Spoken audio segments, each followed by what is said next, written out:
Yeah, it's also like a lot of people don't realize, and I don't know if you guys have ever talked about it, but or I'm sure you guys have realized it. Not just as Greeks, as growing up ethnic first generation, like it was tough for us because I don't know about you guys, like your mom was more fluent in French, and so you had a common language. I had the French. Your fluidity was a little bit different, right? But like for me, growing up in a family where I don't know how George's background was, but my parents their English was horrific, and it still is to this day, right? So, I mean, I feel like I can express myself in a lot of ways, be it through work or either music or construction or verbally or whatever. But when it comes to like when people you love, like for example, you're having a conversation with your own dad, and you can't really get to the root of the conversation. Other, people don't realize how much of an effect it has on you growing up because like what language is my go-to, right? If I really want to get to the pit of my stomach and I'm arguing with my dad, and I don't want to go into it because if you want to do the video thing, then I don't want to give an example. But I've had situations where my expression in English, it's not going to translate. And this is your father, man. Yeah. I hear you. I can't speak for everybody's relationship with you can't get you can't get the right communication to hit the right chord because you're not coming from the same and language. If you think about language is intellect, it is thought, because we're expressing through language. So language is really tied to culture, and as much as people, culture could stay the same, language could alter a little bit, but as if language really alters away from culture, the culture will follow more the language because the thought process follows, right? So that's basically what it is, So here you're trying to communicate with your parents, and you got to go like half Greek and the best Greek you can. And we grew up in Canada, so it's not like my Greek was impeccable, so I could get down to the pit of my nerve and say something. So I'm going to come back with something English, but I'm not really getting my point across. And you could be misinterpreted. And misinterpreted. Yeah, they won't understand it. They won't understand it. And the misinterpretation leads to some very funny moments. And this is where I know one. I think I've told you a couple, right? So you know what I'm saying? So I still use that. Yeah. Okay. So that's what I'm talking about. So like. And this goes beyond being Greek. It's just like for anybody who goes through that change. Yeah. And you know what? It's hard to express yourself because we have gatherings right now. And like I want to express myself. Yeah. And my Greek is good. But it's, like I said, vernacular. It's the everyday Greek, like the expressions. But if you want to get more intellectual, I can't get there. And I struggle because there's so much I can say, and I could break it down into layers that I cannot give it. So I can't get my point across. So I hate conversing because it's like, you're not going to get it. I know that your arguments are wrong or they're weak, but I just don't have the mechanism. The mechanism, exactly. Right? So and then they don't have the mechanism in English. To be able to understand. That's right. To translate it in a way where they could give you the line. Yeah. So now the only way that's going to work is when you're talking to two people who are like as fluent as each other in both languages, and then the other person could pick up on the vibe and turn around and say like, "Hey, okay, I get what you're saying." You know what I mean? Yeah. But and this was a big issue, like growing up with our parents, and you want to express yourself, but you would have to change. So I don't know how many other people, like I know my friends, my local friends, being if they grew up Irish or whatever, they're speaking one language at home. There's no thought process. Yeah. No, exactly. Right? And there's times where I'd be talking to my dad and I just want to go deeper. My dad is not like the deepest. Yeah. It's face value. So it is work hard, don't complain, shut up, go to work, don't call in sick. Yeah. Basically, that's it. Those are pretty good principles. No, I know. I'm not saying they're golden. Yeah. But that's where it ends. Like we don't need to analyze shit. So sometimes I'm like in those moods. You know how we are. I could talk for 5 hours about a topic and then look at it different angles. Yeah, sure. And then I'm like, let me test it on my dad. Let me just see the depth of the guy. And what happened is that we're talking, and then 30 seconds later, you just turn around and start watching TV. It's not gonna happen. No, but it's like this. No, saco. Yeah, I'm listening. And he tells me that I'm listening, but I'm not. Listening. Get the point. Yeah, exactly.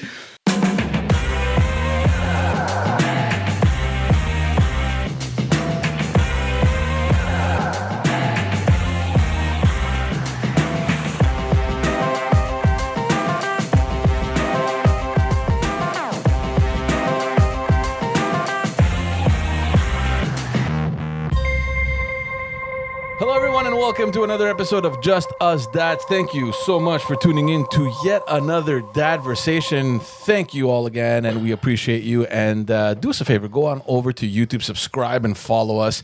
Follow us also on all the other social media platforms, as well as all the audio platforms. We're trying to grow that community, guys. Are we growing, George? Are we growing? You know what the truth is? Can people like unsubscribe? Yeah, they could, of course. Have we gone down? I don't know. As long as we keep going up. Here's the truth, man, because, we have the standard intro, but the reality is that I don't even check this shit.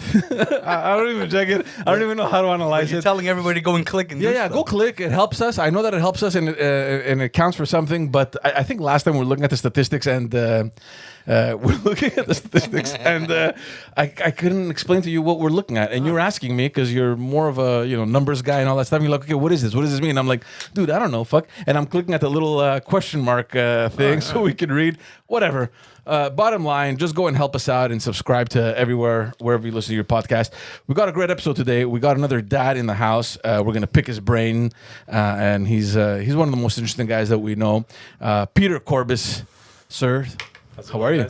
Very good. Very good. Thank you. Welcome. Thanks for having We've been me. saying this for a very, very long time. He was one of the first guys I put on the list. Yeah, thanks for having me. And the reason is because we have, I don't know exactly the number, but I know we've been to Toronto alone at least 5 times together. Oh. At least 5 together, alone. Just the two of you, yeah. There's been with Johnny. There's been with Fool, I think, a couple of times. But I think a couple more than 5, but yeah, I see. Maybe more than but 5. When you mean Toronto, it's like I mean long, at least 50 hours of conversation. we've had a lot of alone time. Yeah. A lot of alone time. For the people that don't know, Montreal, Toronto, it's a good 6-7 hour drive. No, 5.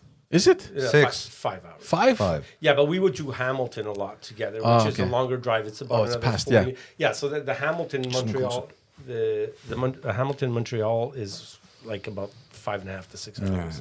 So Plus, we would spend weekends to do some gigs there, and then the drives back. So every time when he means 5, it actually means 10. like going and coming. So All the pit stops and all the that. pit stops and a lot of hours. like prepping for the gigs, during the gigs, whatever happened.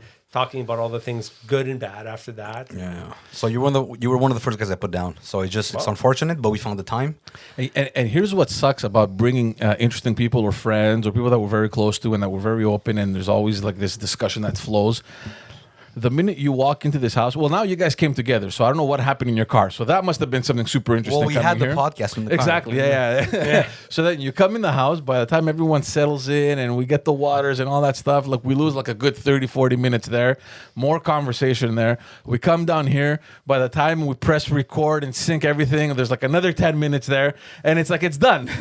Like everything we wanted to say. No, there's so much. There's so much to talk about. Yeah, no, I'm just kidding. That's what sucks, I find, when we do the podcast, because there's so much behind what people get to see or hear that they don't get to hear, because I mean you can't repeat recreate that. You can't recreate exactly. and coming to your house, for example, and being invited to the podcast for the first time, the initial meeting, unless we're having like, you guys are so big that we have like paparazzi following us into your podcast, then like no one's going to see that interaction. Yeah, exactly. But we can translate it back into whatever conversations we have, and if it builds a good vibe, then I'm sure the rest will go great.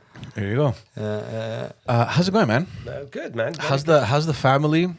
Everybody's good. Everybody's good. You have, just for everyone listening, you have 2 boys and 1 girl. No, I have 1 boy. My boy is. 2 boys. Okay, you have 1 and 1. No, I have 3 children. So my son is going to be 11. I got married pretty late, so my kids are younger. My son will be 11, and I have an 8-year-old daughter and a 6-year-old daughter. So Okay, you have 2 girls and a boy. I thought it was the opposite. Okay. Yeah. How is that for 2 girls and a boy? We don't have that yet. The dynamics are. I have to admit. It's the girls themselves.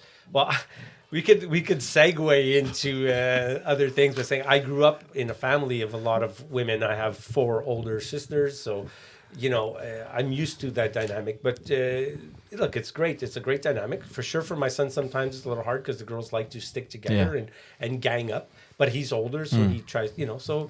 Like, I think it's a great learning experience like anything else. Like in any household, it doesn't matter, right? The dynamics with 2 girls, it's, I would say, a little louder than what most people would think. They would think, boys are loud. And, No. Girls are loud. And I can't say it's not a generalization thing. We'll talk about my particular kids.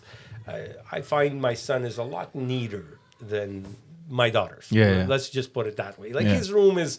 You could walk into his room and not like have your heart rate drop or raise, dramatically in a split second. Oh, Whereas the girls, you walk in and just like there's something that happens to my body that doesn't really happen It's the elsewhere. It's in the true. house. No, but it's true. I It's swear to disorder. God. There's dresses everywhere. It's like there's something in their DNA, man. I don't they know if have it's to try disorder, clothes. It's their order. It's just something Exactly, that yeah. I have yet in but you my don't. whole life. You don't have that with your daughter. Look. This is what Jordan Peterson calls chaos.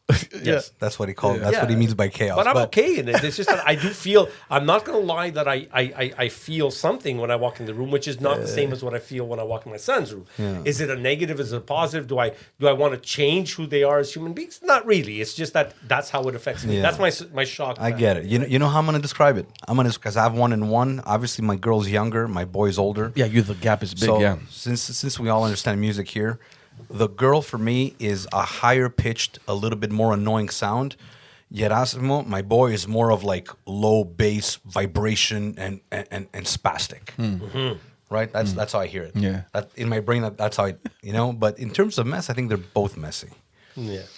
and I'm not, but I could be. But you know what I mean? I'm okay with it. Yeah, I'm not. I'm.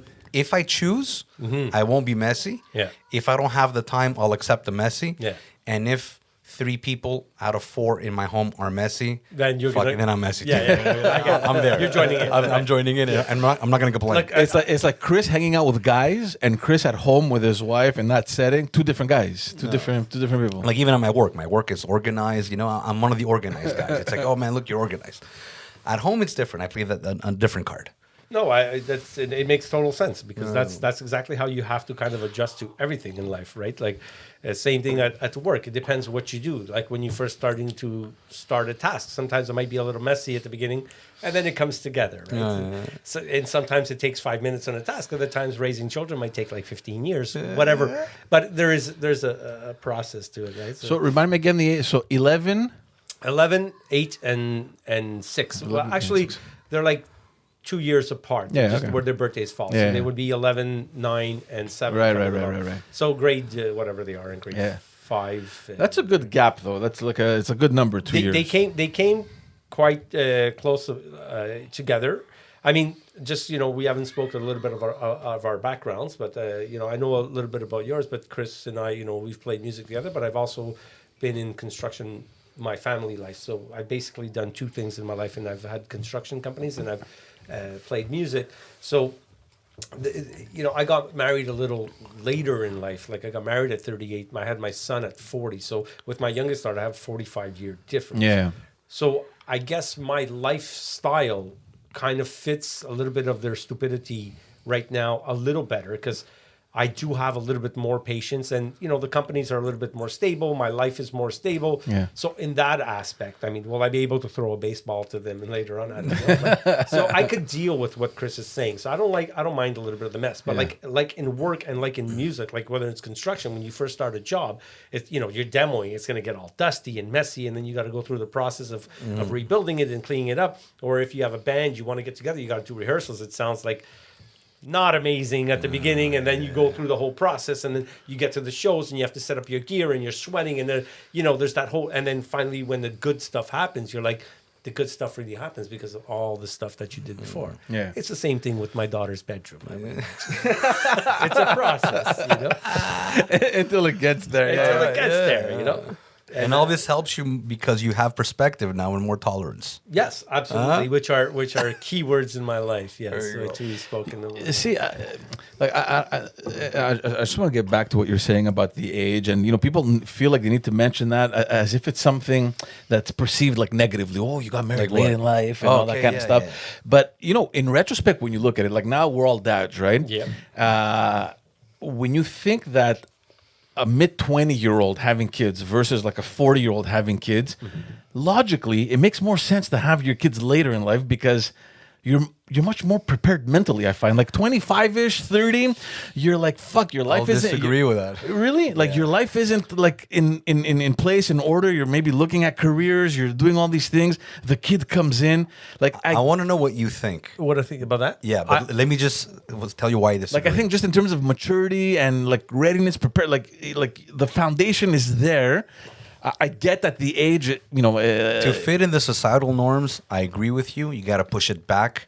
But if you're closer to biology and to what like circadian rhythms and all that stuff and how life is and menstruation cycles and when we're right, without getting into the details, you got to have them earlier on. So we could develop the subject, but I just want to know what you think. Okay, so I kind of agree with you both. And having only been on one side of the argument, I can't really say the other would have been better. I have to look at, it depends. The "it depends" answer is not always my favorite go-to thing, but I'm just going to start with it, but I'm going to try to elaborate a little bit without taking too much time on it. But what I really think about that is that it depends on the circumstance of the persons involved in the situation. So maturity, like people went to high school with me, could see me now, and they'll say, So maturity is subjective. So it is subjective because, like, have I gotten more mature or have I gotten better at being immature? Like there's, it's a funny perspective. Interesting. You know what I mean? Yeah. Because I'm still a pretty fun guy, I think, but I could get pissed off. I could be not a fun guy. I have bad moments. You could be a dick. I could be a dick, and we'll talk about our thoughts. Difference. Yeah, I want to hear the difference between a dick and a prick. Okay, we'll keep that for in a little bit. But before I lose my train of thought, because it happens to me a lot of times. So that's basically like the maturity factor is. Again, we were talking before earlier, and maybe we'll get into about perspective and tolerance and stuff like that, and building. If I could use, for lack of a better term, in today's society, immunity to the greater happenstance of life, be it raising family or whatever. So it could be a situation where two people in the right situation get married at a younger age, and then their kids, they have a real kinship because they're closer in age with their kids. So there's a developmental growth that could be beneficial. And then when they get to a certain age, they have a certain freedom that maybe someone like myself, like at 45 or 50, if your kids are already in their 20s, you might achieve a different sense of freedom at 45 or 50. So that, from that standpoint, I'm not sure. Like the way my life worked out, it went like that. Like I look at myself, was I in any relationship in my mid-20s that could have spanned to have children? At that time, I may have thought yes, but it didn't work that way. So it really comes down to situational things. And I believe, like we said, situations create the majority of outcomes, mostly temporarily, but sometimes long-term. So if you're in certain situations based on a behavioral pattern that you have already, or, for example, something happens and you react a certain way, the outcome could either be short-term or it could be long-term. So if you have a relationship at a young age and you impregnate a girl or whatever, somebody becomes pregnant, because I don't know the proper terminology, somebody gets pregnant who's able to bear children. And then, it's because, you just had premarital sex and it was a bad situation and, they keep the kid, but you go apart and then the mother ends up by themselves or the father keeps it. That's a different situation. But if you really, you could be mature enough at a certain age, even at a young age, to get married, and it's been proven that you could have a good relationship and spawn good children in the sense that you have a good environment around you. Yeah. But it's not always the case. Nor is it always the case that when you've become too weathered and too indoctrinated into your own beliefs, because this is who I am at 38 years old, and you're not going to change me now. You're pretty rigid. You're pretty rigid on who I am, that you might bring a perspective to raising children that is a little bit too limited. So it's hard to answer. For me, it worked out that way. And I just try, like everything else I do in my life, to keep a perspective where I'm not limited to short answers all the time. Because most of the stuff that we do, honestly, as dads, as men, as friends, as whatever, have some sort of long-term effect, right? Yeah. So now, like, So what you're I saying don't know is if that not really answers it. No, it answers it. Yeah. I'm just gonna. It's not that it's maturity. I think you're alluding to responsibility. Yes. Because maturity, you can have 15-year-old men and you can have 48-year-old boys. Yes. Applying it. So actually being able Right. to apply it. So whether you're forced to be responsible at a younger age or you decide to do that at a younger age, first of all, like, it could go either way. Yes. Okay. All right. It could be circumstantial, or you actually chose, because people got married like we're ready to have children, Yeah.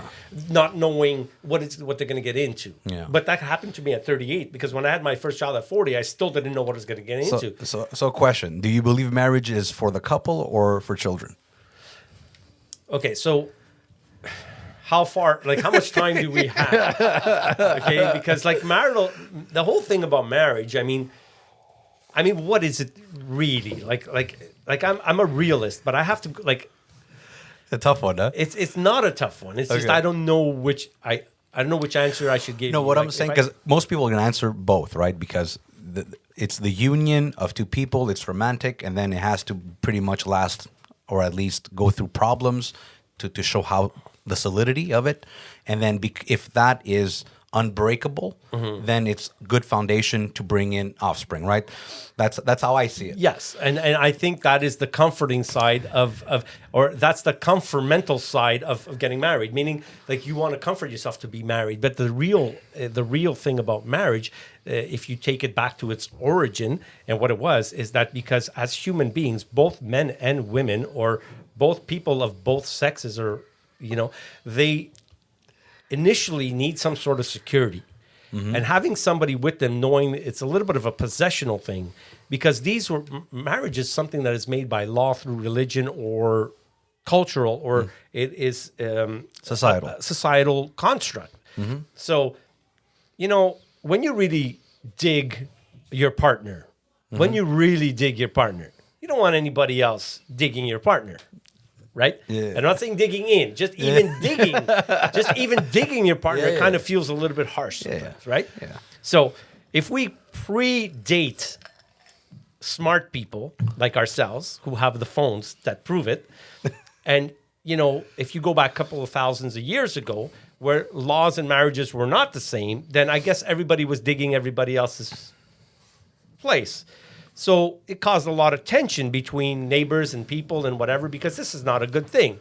So some rules were put in place because everybody wants that security. So that's why I made it in the 10 Commandments. So maybe they enforced that because they saw something lawless before that wasn't really good, which we may be heading to in the future. We don't know that in a cycle of life, right? I like that you're saying that. So I think that marriage came more to protect the integrity,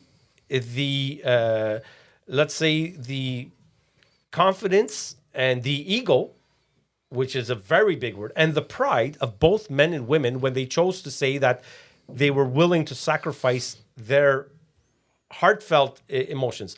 Then there's also the total other aspect, that women and men were shared because of necessity. And if a daughter was a certain time, they were given because it was a commodity, because we wanted to breed more. Now they're telling us that too many people is killing the planet. So we have a different perspective on how much we should be breeding. So marriage now is not a necessity.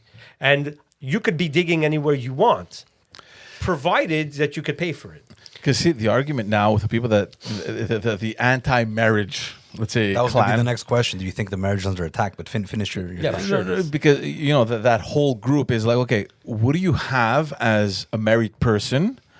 And can I not have that as a like, you have a relationship, you live with your wife, you have kids. I could do that without going through the institution of marriage, right? Yeah. So is marriage really necessary? That has become the argument now. And I think it Are you just saying comes down. this because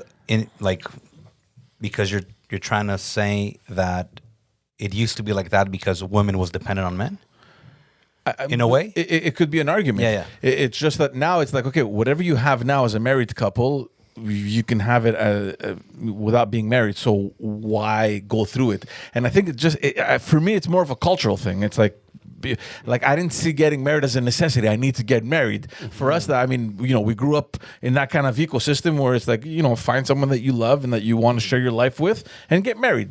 But I'll interject and just go on. Like, what I meant before is that these are the reasons why they created marriage. I'm not advocating that it should be. I'm Yeah, just telling no, you no. why it came into Yeah. religious beliefs and whatever, right? So man and women together because we know the emotional strength of a strain, the strain that it puts on anybody when if somebody you really dig, you really love, right, is gone astray or somebody else is like it hurts, right? Yeah. If you really dig somebody, it hurts. So I think that people just wanted to have some respect. So when they have all these laws, like you don't touch my thing, whatever, there's the oppression side where it gets too much and people are too dominant.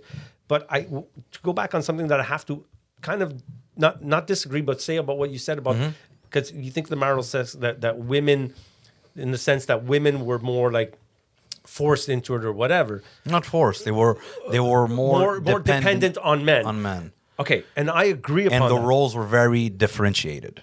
I agree 100%. The difference, well, the slight difference I'd like to add to that is that men were very dependent on women as well. Absolutely. And so it wasn't like, when you say that women depended on men, they depended on men to have some sort of security and strength because they knew that the hard stuff to get done at that time, not that they may have not been able to go out and kill an animal and bring it, but there was an agreement between what their roles were. Absolutely. You understand? Yeah, that's why I meant roles after. No, but that's a good great point, correction. And it Great was- correction. Yeah, And the role of the woman then and the role of the man then was different and accepted. Like let's agree that Like we could not, just to finish, Yeah. we could not agree with that role today, but we can't blame them for it or judge them for what they did back then. Absolutely. We could only do what we think now from their footprints as where we could go if we choose to go differently. Like, let's agree that 50, 60 years ago, even though I'm sure there's exceptions, you wouldn't find a man that would say, listen, I'll take care of the kids, I'll raise them, I'll cook food, and don't worry about it. No. Like that you didn't see that at all practically. Yeah. And I agree with the correction. And it's good that you brought it up because that's exactly how I think I probably didn't vocalize it properly. Yeah. But yeah, I do Well, believe... you kind of interjected. So you didn't have a chance to... It is two roles. It's two separate roles. And you know what? I'm not very religious, but I'm starting to see the value in thousands of years of wisdom. Right? Imagine what life was like before they made those crazy ass rules that we say these people, these religious freaks are crazy. Yeah. Well, what do you think they must have seen before them? That's what I'm saying. To even have an idea to tell you know what you may We have need to structure. Yeah, we need some sort of structure. We need yeah. some sort of structure. So that's what it is. So it's like we went from a model, I guess, of two interdependent roles or interdependent roles. Interdependent, right? I would say interdependent 100%. and different. Yes. To a model where it's more kind of established on pretty much role sharing and egalitarianism. Egalitarian meaning that we're trying to equate. Right? X equals Y. Yeah. And the roles could be 50-50 and there's no differences. And we're trying to pretty much not talk about the differences. Well, if we could keep going, because this is a very good conversation, because this is a good way, it's a good segue to talk about men and women and their roles without really picking on one and saying that one is more dominant to the other. Because if you really look at these things, this is a subject that is really true to me. Okay, because like I said, I did grow up in a family where there was more women in my family than there are men. I have lived through the being at my age at 52 years old, so I came from the just before me, the first and second wave of feminism had grown up, and all that was great and good movements. And you're right, we could segue to something else, but the truth of the matter when it comes to men and women, I think we've missed a couple of simple, and I love to say facts. I love to say facts. But someone's gonna say, "Well, I could prove you wrong." Call them notions. Call them notions, okay? But okay, so these just hear me out, and you guys could come back with your take on this, right? So, if, for example, you had a village, and there was 100 women, and there were 100 men. Now, biologically, there are 100 women and 100 men, but emotionally, there could be more of the women gravitating towards certain men out of the 100, and there will be more of the men gravitating towards certain women of the 100 through the history of time. And it could be for a variety of reasons. You're talking about mating preference. that could be attraction. Yeah. That could be, it could be one of the main factors. But back then, I guess there was less talking and more, so now you have the 100 people, and now hardship comes. Okay.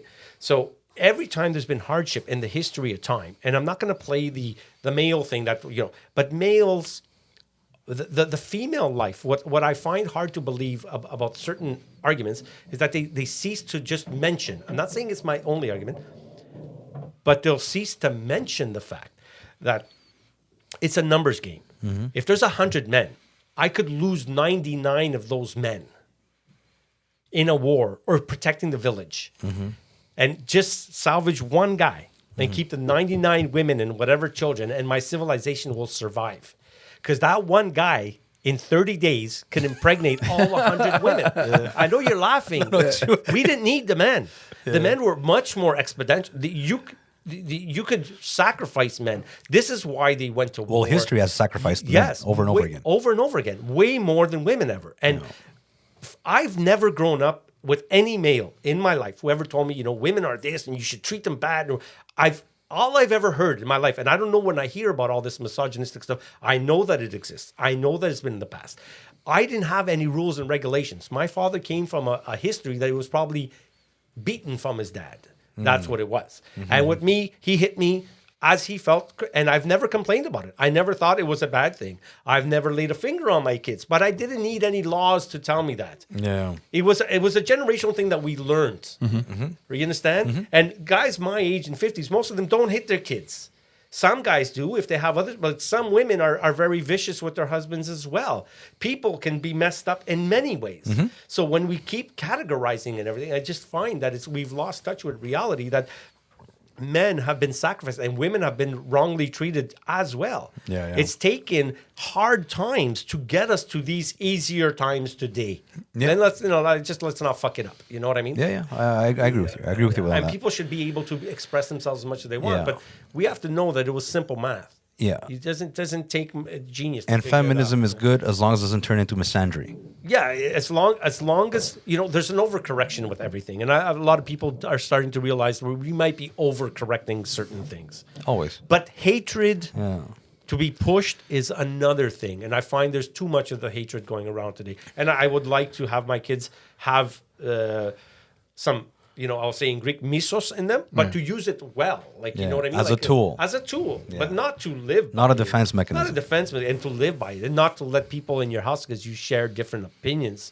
That's the world today, right? Yes, that's what I'm on the saying. political scene.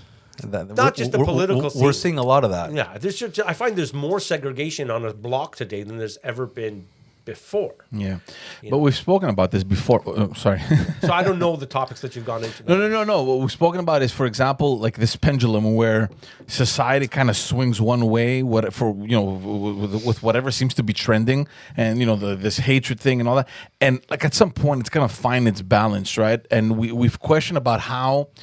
The next maybe 10, 20, 30 years are going to be for our kids. Like, where are we going to be, Are we going to be moving more towards whatever extreme we seem to be moving towards now? Or are we going to be in this counter movement against that? Yeah, that's a good point because, I hope we're in the counter because I think we've gone too far. And I'm saying this again without... trying to bring religion to this because I'm not very religious. I'm agnostic actually, but I can understand both points. But I just find religion, what it did good was keep the family, and it did okay to keep the family on the table, whether it was in the form of prayer, we're eating all together, we go together somewhere, we pray, we meditate, whatever you want to call it, right? We believe in something that's bigger, out of ourselves. Yeah, and those you could disagree with this and you could agree with this, but I find that in the past that's kind of what kept the family together. And today, when you don't have these rituals or habits, if you don't want to call them rituals, if it's a heavy word, and people are not eating at the table together, and one person is eating on the TV, the other one's on the couch, you don't make an effort to get together. What is family going to look like in 10 years? Yeah, you know what I mean. And I find the family is under attack on the political scene as well. And I'm saying that because it's like, it's good to divorce if you really have to, but it shouldn't be Automatic. Yeah, and it shouldn't be glamorized. And it's not like go single parent, Yes. whether it's mommy or daddy. Yeah. You know what I mean? It's like the government's going to take There's care. a lot of subjects like that that we could bring up, and I agree with that. You know, listen, we've all been in relationships. I would imagine before you married some whatever. Sometimes things don't work out, and you're right about the fact that I too am not the most religious guy, and I do think there's a place for religion. I think I will say I think there's more a place for a moral ground. And people could call it whatever they want, Okay. whether they call it now, Okay, you bring the religious setting because of the moral compass that comes with it. That's what my thing is. Okay. And see, it just certain unwritten then written rules that are just put on paper and certain people agree with. A common agreement amongst a certain amount of people. You don't have to convince the whole world to agree with you. And if the other people next to you don't agree, it's not the end of the world. You don't have to fight about it. You know, but if you're in a sense of a household or a bigger household or a church or a religious or a band or anything that makes you feel that you're encompassed, whether it's 3 people or 300,000 people or 30 million people that believe the same view, if you're part of any union like that has common beliefs and where you feel morally comfortable, I think that is what it's about. Now, where I differentiate with some of that is that when we go to the point that everybody's absolute need takes precedence to the greater good of the group, then you lose the group feel.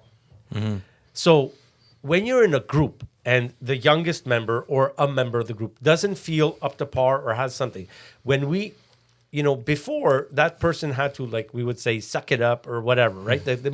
Now we're finding ways to make sure that everybody's feeling the same. So once you start picking apart at the form, it is no longer a form.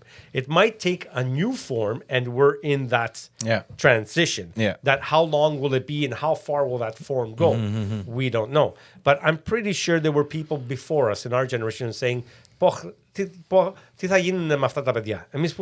we going to end up with these kids? You know what I mean? Yeah. Like our parents are saying, basically, you know what I mean? Losing hope. They're losing hope. Where are they And now, going? and we have all the confidence because we had, you know, a pretty good upbringing and enough privileges to take those and make them something of our own and try to pass them on to our kids. But but this goes back to what Chris was saying. The family unit was so much tighter versus now, where the realities have completely shifted, right? And in my opinion, it's a good thing. But every good thing kind of has its negative aspect as well, where now, I mean, you have much more women in the workplace. Some of them are getting paid much better than men are. They have much bigger responsibilities. All good thing. However, the unit... well, that's what I'm saying. Is unbalanced, right? Where it's like, exactly. okay, what's happening at home now? Who's there? And you start picking at the necessities of each individual And I'm not person. suggesting like it shouldn't be that. I'm not suggesting that women should be home, and I'm not saying that at all. It's just that it has shifted, but the reality that we grew up in, right? Where you know we knew that as of 3:30, there was someone home to take care of you. And every time you take an element of consistency out of a upbringing of a child, there's an effect. We don't know that. Yeah. And this is what I meant before, that we had the form that was working, and then we start catering to the individual needs of the individual within the group. So, for example, okay, we have 2 or 3 kids, but then the wife now is like 3 years into the motherhood or 4 years into the motherhood, and she starts feeling like she's losing touch with who she is. Yeah. So now she starts making changes, and to make those changes, she's going to have to sacrifice sometimes, or the dad might have to supplement, or something is going to be taken away from the kids. Whereas our parents would have never done that. They would have sweated it out, and they didn't give a crap about their own feelings, and it was kids first. Where today, I get for what you're mental saying. health reasons, and I'm not saying it's not a good reason, but moms and dads are more like, I got to think about me too to make it long term. And those little changes do have an effect They have an on the effect. form. 100%. On the form. Yeah. Okay, I'm not saying it's detrimental to it doesn't have an effect on the form. And when you multiply it by the amounts of years that this started to change back from the 60s and 70s, a full generation 30 or 40 years later, with the amount of the rate of change. So the form changes a little bit and a little bit and a little bit, while the form today is much more lopsided than what we've ever seen before. Yeah. I'm an optimist, but I'm more pessimistic on this. I find somehow, maybe it's through my lens, maybe my lens is too dark, the way I see it. But I find not because there's a hidden agenda, but the family is under attack. And the family is not united. It's not strong. And for me, why is it a bad thing? I agree with you. It's all the good things you said. Women in the workforce, getting paid, and that's brilliant. And obviously, societies excel when both sexes can contribute. So I'm not denying that. But we have to be naive to think that's not going to have an impact. It already has. Right, on the family. It already has. And if it does, that is the first unit.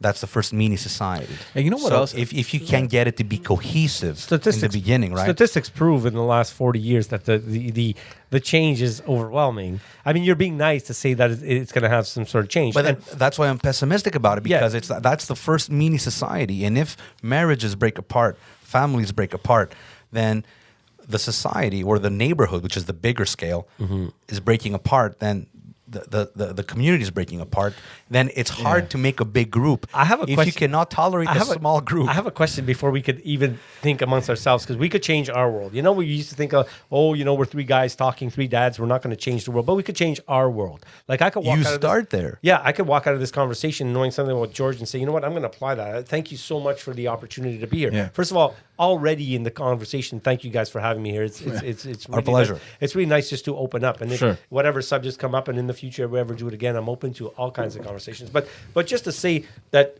we are right in the change that has happened in the last in the marriage. And is the marriage under attack? I strongly believe that it is. And like statistically, I'm an anomaly. And not only that, but I've been thunderbolted with other more. They've cast more acronyms to me than ever before, and I'm a baby that came at the beginning of acronyms. Like I was born in the late 60s, early 70, right? Yeah. So acronyms came later, and by now it's like I'm like the worst of the worst. You know what I mean? Like I'm a 52-year-old white male who runs his own business, and no joke, I send my kids to private school, and so white heterosexual. Yes, man. like I am capitalist. Oh my God, I am like so. You're Satan. I'm Satan. I am, and you know what? And I kind of chuckle at it, but I could understand some people's perspective, but they don't know me, and they don't know the struggles that we've been through. They don't know my family history. They don't know anything, and I can't take it all too serious. My point being is that to answer this, like just to ask you guys a straight question, is that, and it's a little bit of a loaded question. It's very hard to ask it, but so do you think? Are you guys okay? I gotta just be careful on how I pose the question, not because I'm afraid to ask. No, but you see what sucks? Wait, because I'm an advocate, heavy proponent of free speech. Yeah. You see how there's a problem when we have to use 14 filters? No, but the filters. I just want to. I want to ask the question in the right way, so it can come across right. All right. So the question is this: like, I'm not going to ask you guys if you believe in climate change, because it's kind of like a dumb question. Obviously, But so the marriage is under attack. Yeah. Okay. The reasons that it's under attack, we could go through, and I could give you just a list of a couple of things if anybody ever wants to question it, whatever. But I'm not going to say. I can tell you the first two. Yeah, equality and equity. Yes, but this is coming from first wave feminine action, even some part of affirmative action, without it being a negative thing. Yeah. Like those changes that happen, But I don't think it's from the first wave. I'm a big proponent of the first wave of feminism. Yes, me too. The third wave is what messed it up. Even now, what we're coming post third and fourth. Yeah, I'm right, but I'm just saying that those. So that's one thing, because that did have an effect on family. And I'm not saying that women are not right to do it, because the future will tell if it was a better move or not. And then we still have the individual choice. If I want to get married, I want to get married. My wife and I are happy. We've been together for, since we got married in 2008. We've been together since 2003. So it's been a long time. I love my wife. We have a good relationship. Yes, we have our hard times. Yes, we struggle. Have I been the best husband at all times? Absolutely not. Have I been the best person in my life? Oh, absolutely not. I've made 10 mistakes, and I'm good at fixing things because I've fucked up so many things in my life so many times that I've gotten good at fixing them. And I'll always strive to keep going good. But the truth of the matter is, if the climate people are telling me that we don't need that many people, and the women are telling me that they don't need men, so then what are we surprised about that 30 or 40 years later that we're in this situation? People shouldn't be surprised. That means you've only been following what has happened in the last couple of years. And for a 52-year-old guy, the one thing that I have is 30 or 35 years when I was a teenager and these things were coming in play. Now I'm seeing the results. So I could tell for anybody who hasn't been following it since that long, that pay attention to what legislations happen today, because you will see the effect in 20 or 30 years. Yeah, not now. Yes, but since we are so smart and our civilization has gone so much quicker, like our phones, that if it took our generation 30 years to make these changes, it's going to take yours 3 or 4. Yeah. So it's exponential like everything else. And math is math, and it's not going to fail anybody. So whatever design has been changed and altered and is in a spinning wheel, we understand it's gonna perpetuate and it's gonna change faster. So the marriage that you're saying is under attack, it's not now that it's under attack. It's the changes that took place 30, 40 years ago, which we're seeing the signs of today.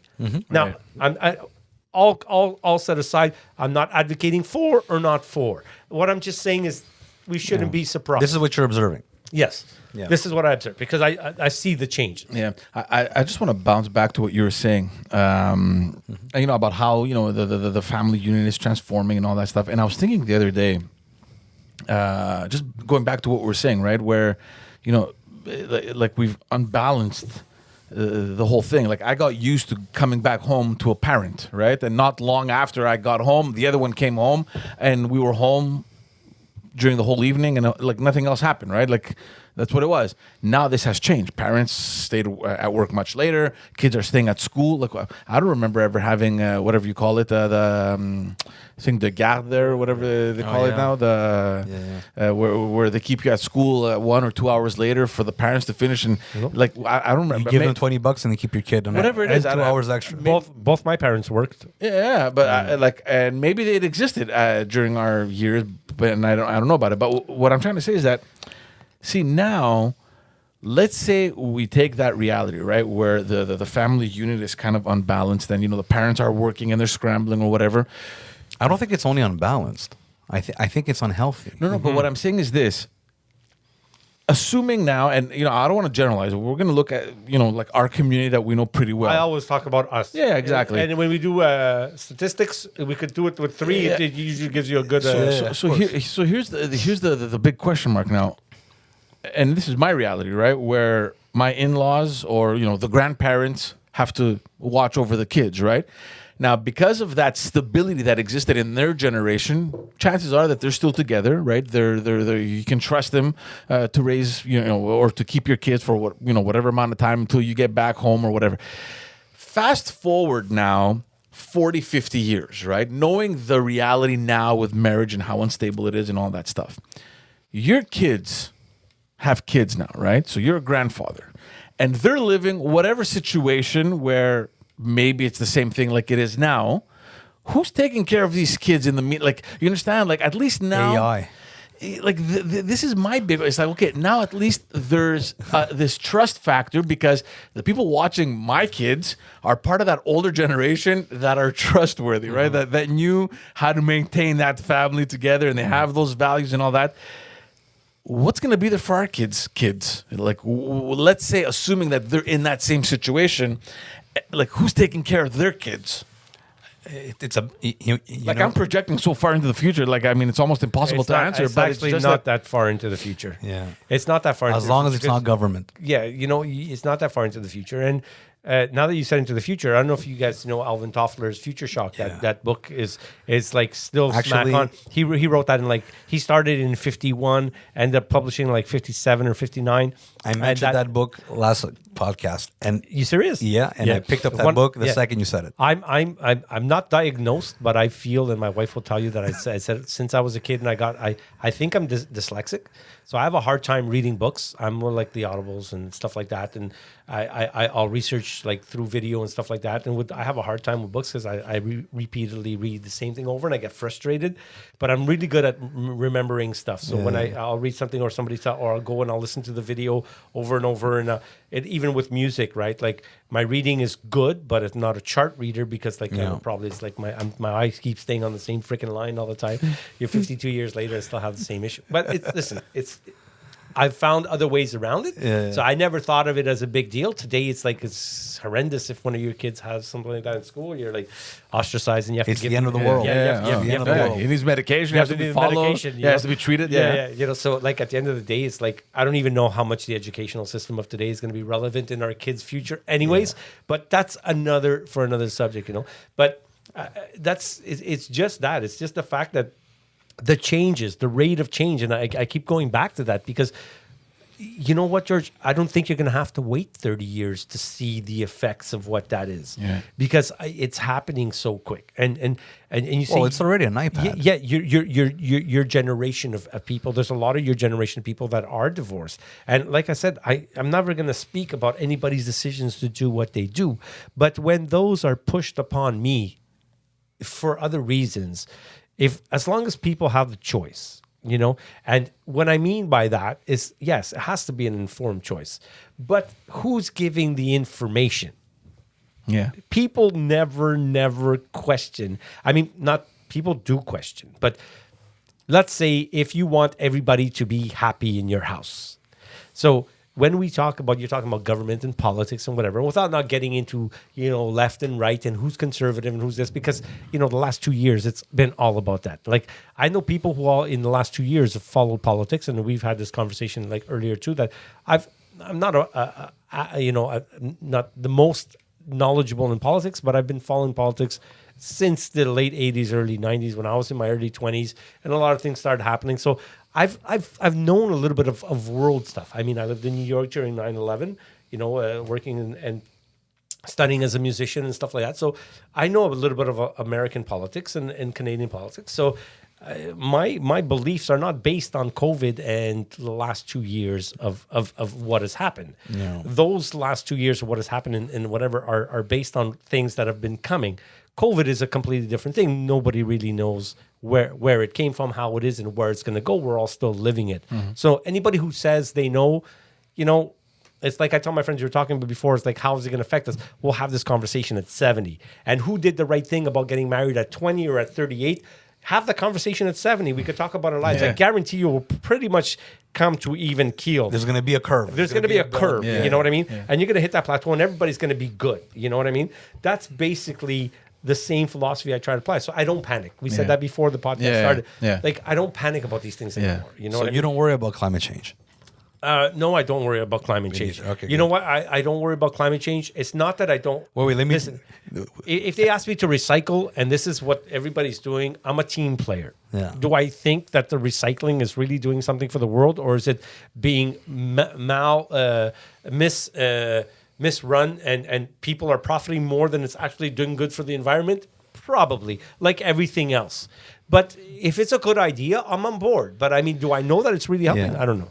That's what I'm saying. Like caveat. I want to just say that I'm not saying there's no climate change. I'm just saying I'm not an alarmist. I don't think the world's going to end tomorrow. No, I'm not an alarmist about anything. That's all I want to say. We'll be fine. Yeah.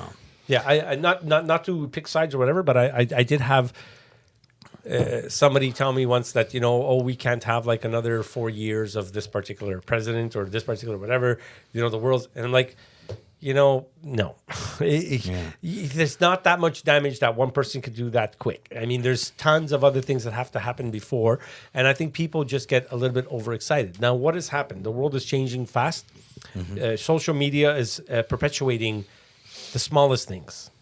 They're allowing a bunch of people to have voices that maybe listen, we have voices right here, and we're able to get out to a bunch of people. Whether you have 150 followers or 150,000, we've given ourselves the ability to get out there. Yeah. My opinion should count for shit, to be honest with you. No. Yeah. I'm just saying, like, maybe somebody will listen to the podcast and say, hey, he said a couple of good things or whatever, or the guy's an idiot or whatever. It's just an opinion. but you shouldn't take it further. And I shouldn't be that freaked out about everything else that everybody else says. But I feel that that's also a problem, right? Because you have a lot of these people that it comes back to the access to information where it's now available to everyone, right? And you have these individuals who are highly opinionated that actually do have, hundreds of thousands, if not millions of followers. Millions. You're talking about pundits. Yeah, and the problem, in my opinion, is not what they say. They're allowed to say whatever they want. The problem is the person listening to it that doesn't have the reflex of saying, "Hold on, is that right? Is it not right? Let me research it." Yeah, but they'll they take never that for lead gold, right? They'll never lead any change in their life, anyways. I mean, at the end of the deal, and I'm a victim to that too. Like during the COVID thing in the last 2 years, and the whole political forum in the States and as well as here with the elections and the decisions our prime minister was taking and stuff like that. You know, I was YouTubing more than usual. I had my opinions. I do take, a lot of subjects to heart. I take a lot of legislation to heart. I take a lot of certain policies to heart. Now, people will say, well, you're getting too much into the political forum today. But I've done that before in my life. Yeah. It's not a new thing to me. Yeah. It's just it was heightened by everybody by COVID. So as soon as I would talk about anything political with certain people, they were like, oh, but, at the end of the day, but I would have said the exact same thing 5 years ago. You know what's funny? I just want to add something to that because you're right. The last 5 years have been kind of like electric, but not the right way. No. Because doesn't mean people are more politicized. Yeah. And they're politicized in narratives and in taking sides. But in terms of content, it's minimal. It's weak. It's weak. Very. It's weak. And what you see more is on both sides. You see more indoctrination. Yes. It's I'm adopting an ideology. I fit in this box. I go find out what the box is about. What are the narratives? What is the discourse of this box? Yes. And then I go repeat that. And then when it's time to go into layers or have a debate, I don't have any more content. Yeah, it's like somebody who watches And a movie and doesn't know how to tell you about it and then ruins the whole thing because they had the perfect story in there and then when they try to repeat it. So even if a university teacher has it pegged down to like perfect and can say it the way it's supposed to be said and convinces everybody, that student gets out of the class, they're going to write it down, they're going to destroy what he said. And when they come across and try to argue with you or me or anybody else, they're going to make a fool of themselves. That's right. It's like it's and like, that's what you're saying. It's like so people are not more aware politically. They're just like what I'll compare it to, and I like a good analogy without getting political at all. It's like I'll compare it to the guy who trains, like myself. The guy, like we haven't got into a lot of our personal stuff, but I also I've been for years been training in Kung Fu, right? So so I train in Kung Fu, and I learn the art, and I train. And we do sparring and whatever. But if I would walk into an MMA rink, I would get killed. I don't care what belt I am. I'm not a trained fighter. I train martial arts. Yeah. I'm learning martial arts. You're doing the art. I'm doing the art. I'm learning. Yes. If I ever get attacked and I have the time to react, maybe I'll have a slight advantage because I've learned some moves over the years and I could give myself a little bit of a way out. But I'm not a trained fighter. Yeah. So I'm not going to walk into an MMA rink because I trained at Kung Fu Canada and I'm, approaching to get my highest belt. Yeah. Because I'm trained. I'm not fighting. Yeah. And the truth of the matter is that anybody who is the same thing with the political view. It's like you hear a story or you read something and then you go interpret it. The thing is, I know that I'm training. Yeah. If I'm in a bar and I get into a fight, like my abilities of my Kung Fu Kata is not going to come out. And I'm going to start performing my 16 stance before I get into a fight. The beer bottle is coming towards my head. I may or may not make it. I don't know. You understand? Yeah, I understand. It's the same thing with the political forum. It's like people get all this information, but they're not trained. But it's not only that. I agree with you that they're not trained to interpret or at least debate. Well, you know what? Look, like let's say you do a speech and you've done some public speaking, so you know this. Let's say I have to do a keynote or I have to do a webinar or I have to do a presentation, and it's 15 minutes. In my mind, I prepare for 3 hours of content. Yes. For that 15 or 45 minutes, I can't prepare 45 minutes, right? Yeah. So it's the same thing. The problem is that they don't go read the information.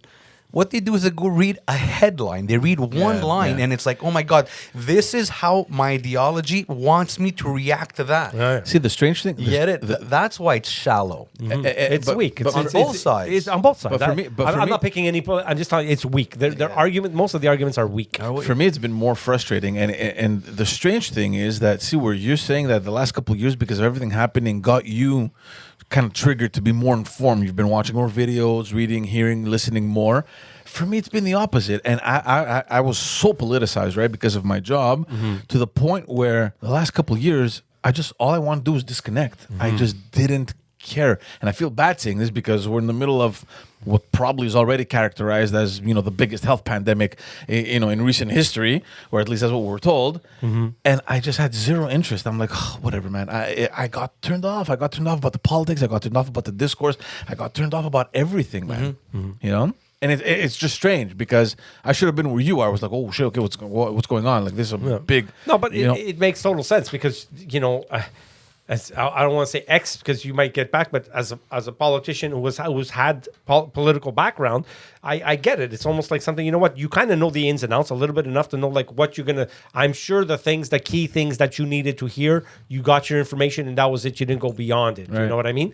So like for me too, I did have a lot of political background like in search before, but the reason it became more in the forefront is because it was more in our face. And also, there was more time on our hands. I mean, in construction, we were only closed for a month, and I still had work. But my work was more plateaued because we had less workers, stuff like that. So I had more time at home. Right. As a matter of fact, I rebuilt the studio, and you know what I mean? More time for music. And I found COVID, for me, gave me something else. It took away things, but it gave me something. Yeah, you're not the only one. Yeah. Like a lot of people, and I've spoken to a lot. We found another niche, so we made ends meet. I mean, and that's why at the end of at the end, not that we're at the end, but at the end of the day, when you have the ability to, crawl out of any space, or that you're going to persevere.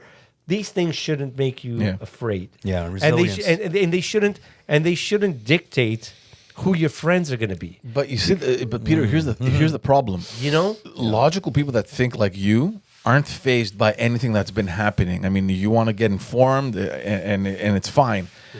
But how many people are not in that situation where they don't have the ability to think like you do, and this whole 2-year period that we've been through was destructive for them on a personal level, on a relationship level. Like, we've seen the other side of the the coin here, right? Where you saw people's mental health situation get worse, and like we saw things that was like, oh shit, like we pulled the cover on a lot of people's kind of reality. 100%. People's perspectives changed, and I'll tell you, even with me, there was a point, and there still is a point where I'm not afraid of all these changes, and these things don't worry me.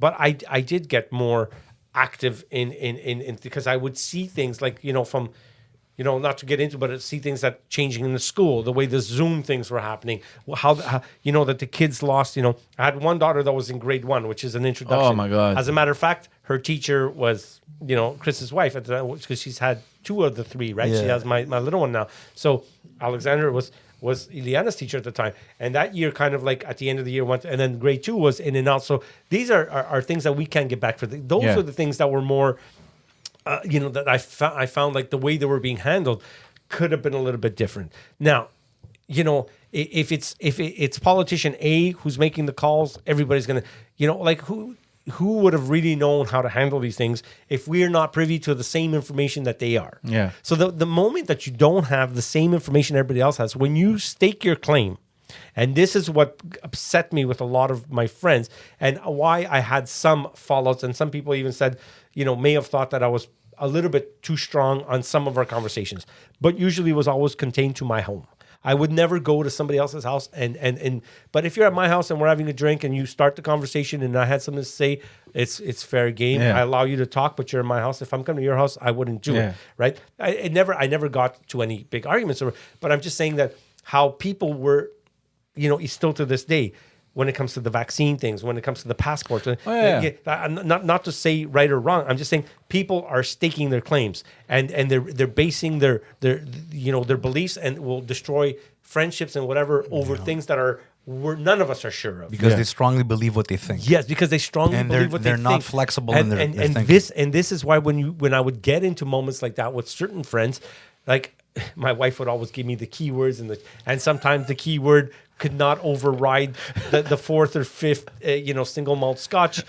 So, the mouth just kept flapping, and I wake up in the morning like, Pete, what the hell? Yeah. Like I get it, but I want somebody who has a different opinion of me to walk into my house and be able to express that and not feel threatened or that I would view them different. Yeah. And when I talk about it and people get so flustered over it and get so angry about it, that there's a loss of it's the same thing with the family. There's the loss of the conversation. But it's crazy. You know why that happens, though, eh?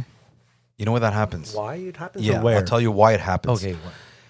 We could talk because we've spoken about many things. Yeah. And we're never going to offend each other, even when we disagree, even though we probably agree on a good 90% of the stuff. And when we disagree, I can see your point. You're one of those And guys. vice versa. And vice versa. And because I have always, And you know what the difference is? we feed off that. Yeah. And that's how I think. I used to not think like that, but the second I got it. I'm like, oh, wow, this is what it is. I could differentiate the idea from the person. And if you are attacking my idea, it's outside of me. So I don't get offended. It's your idea. Because it's the idea. Yeah. And if I don't have an argument to counter what you just said, I might even change my mind and change this idea because it's not part of me. Like if you had an idea to wear the sparkly red shirt, as opposed to actually wearing it. Did you like that? You know, Just to show that I don't care. Yeah. You know what I mean? You're right. Love You're the right. shirt, though. though. Yeah, it's a good shirt. Huh? The point is to fit in that shirt, by the way. yeah. You can show them again. Anyway, so you understand what I'm saying? Most people, though, when you say something and you say, I don't agree with that idea, it's personal. You've just attacked them. Yeah, you've attacked them. Yeah. And if they really believe that, it's part of them. And if they can't differentiate the idea from themselves, it's as if you're attacking them. I found it very crazy how in such a You're so right about that. how in such a small span of time, people were conditioned to believe Conditioned? because of the message. I would because of the- use indoctrinated. Okay, whatever. Okay, but not everybody goes. I didn't want to use hard language. No, but the thing is, not everybody. So the indoctrination is more on a regular basis. It's more studious.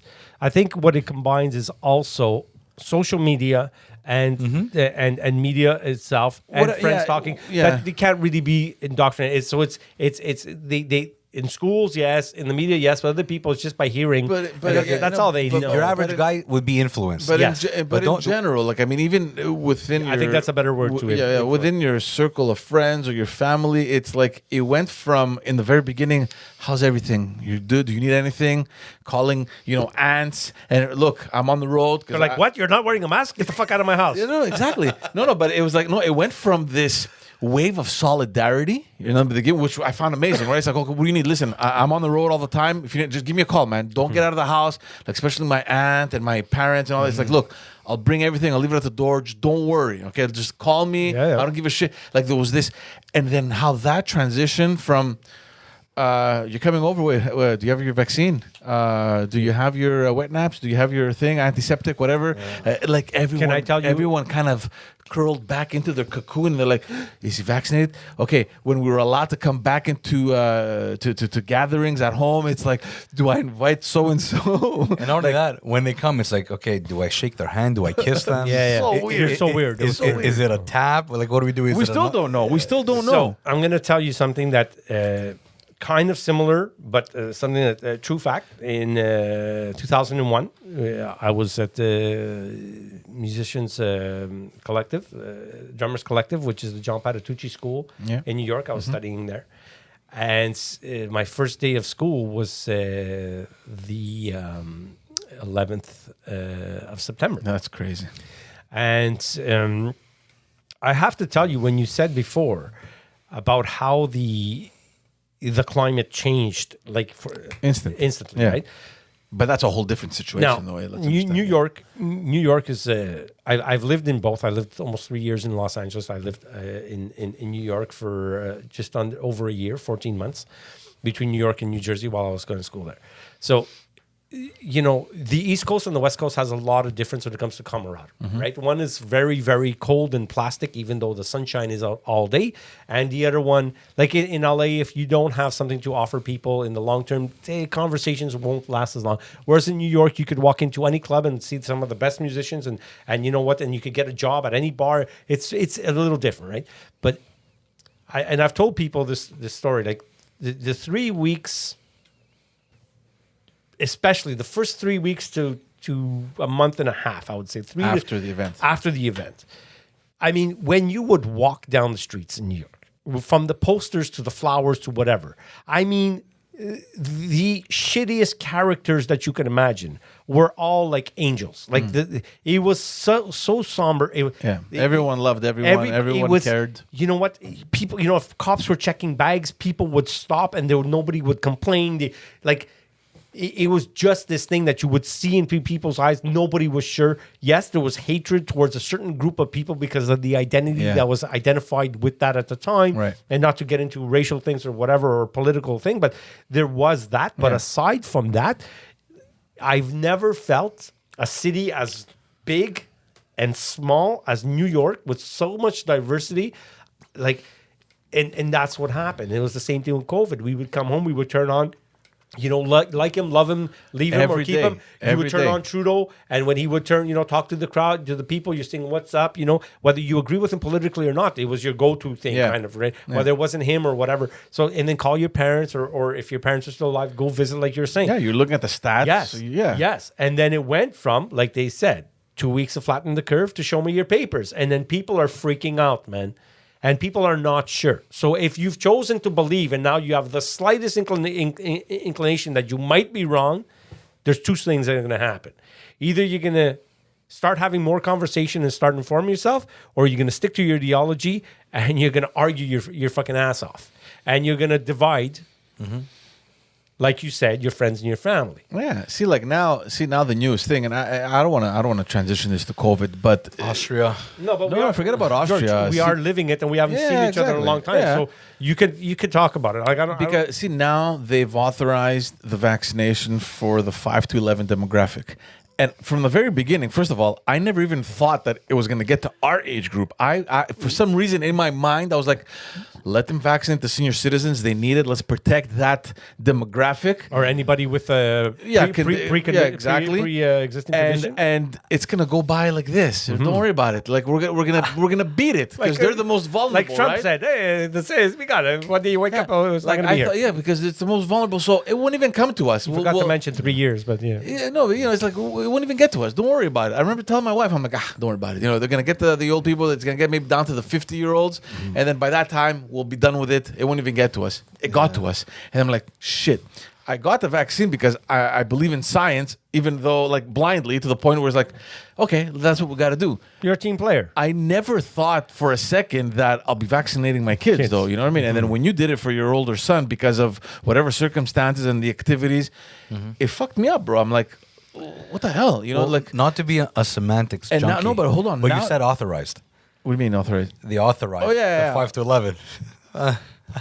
Authorized.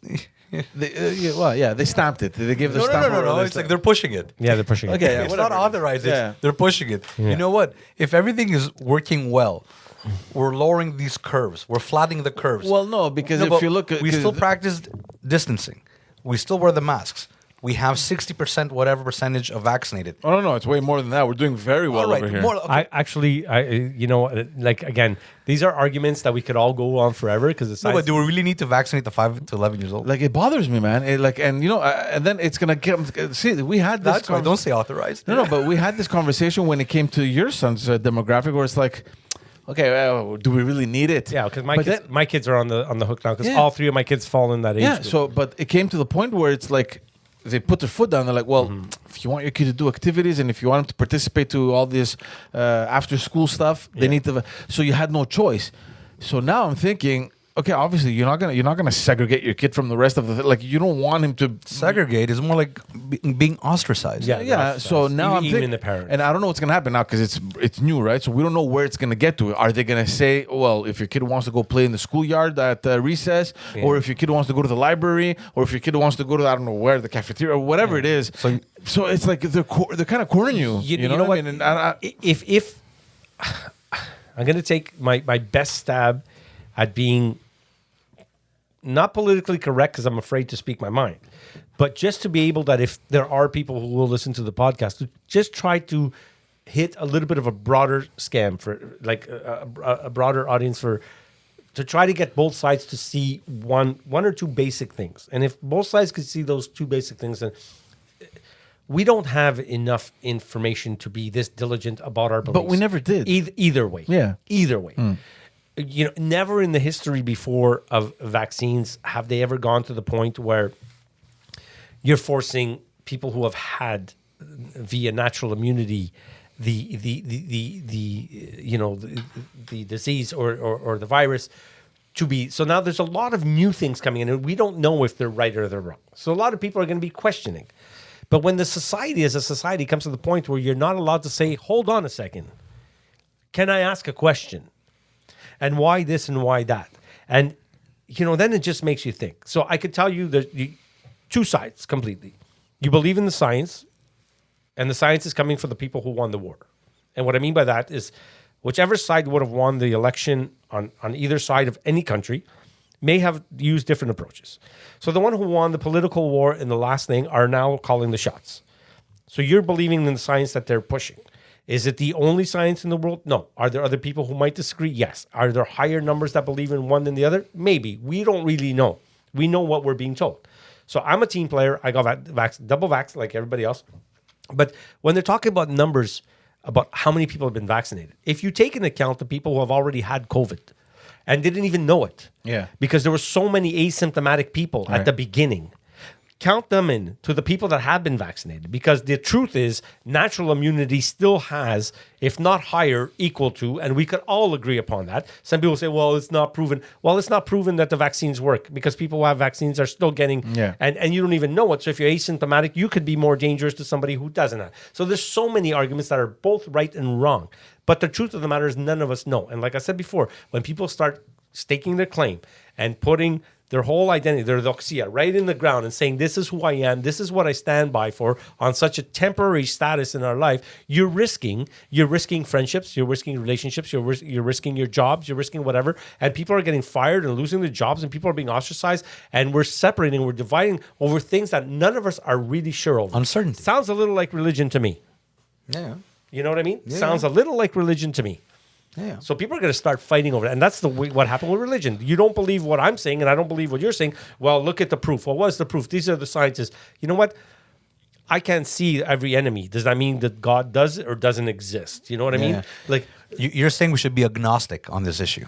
we should be. Because if everybody's into taking out religion, because religion has no proof, and even if you say science exists, there's science to prove certain parts of religion and there's science to disprove it. Well, yeah, it's the same thing. The guy who's absolutely certain that God exists is as maybe misinformed as the guy who's absolutely sure he doesn't. He doesn't. Right. Exactly. Same thing. No, I get the analogy. And this is where people just say, hey, hold on a second.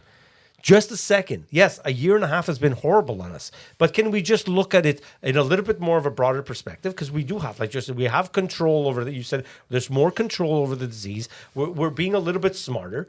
We're fighting over 80 and 90% vax proof to let kids go back to school. And there's other countries who have like under 2% who have been vaccinated. Yeah. Hold on a second. Yeah. But this is the difference again. Hold on a second. Intelligence and wisdom. You can have intelligent people be on this side, extreme side here, and you can have an intelligent person being on the extreme side here, right? Because it's ideology. It's governed by ideology. Yeah. A wise person is going to be like, I'm not sure. Me, I love my friends no matter what. No, If of you're course, not vaccinated, you're welcome to my house. Of course. If you feel you have symptoms, please just take your... Do the responsible thing. Do a responsible thing. But you know what? You're welcome in my house anytime. And for my company, I'm not going to ask anybody.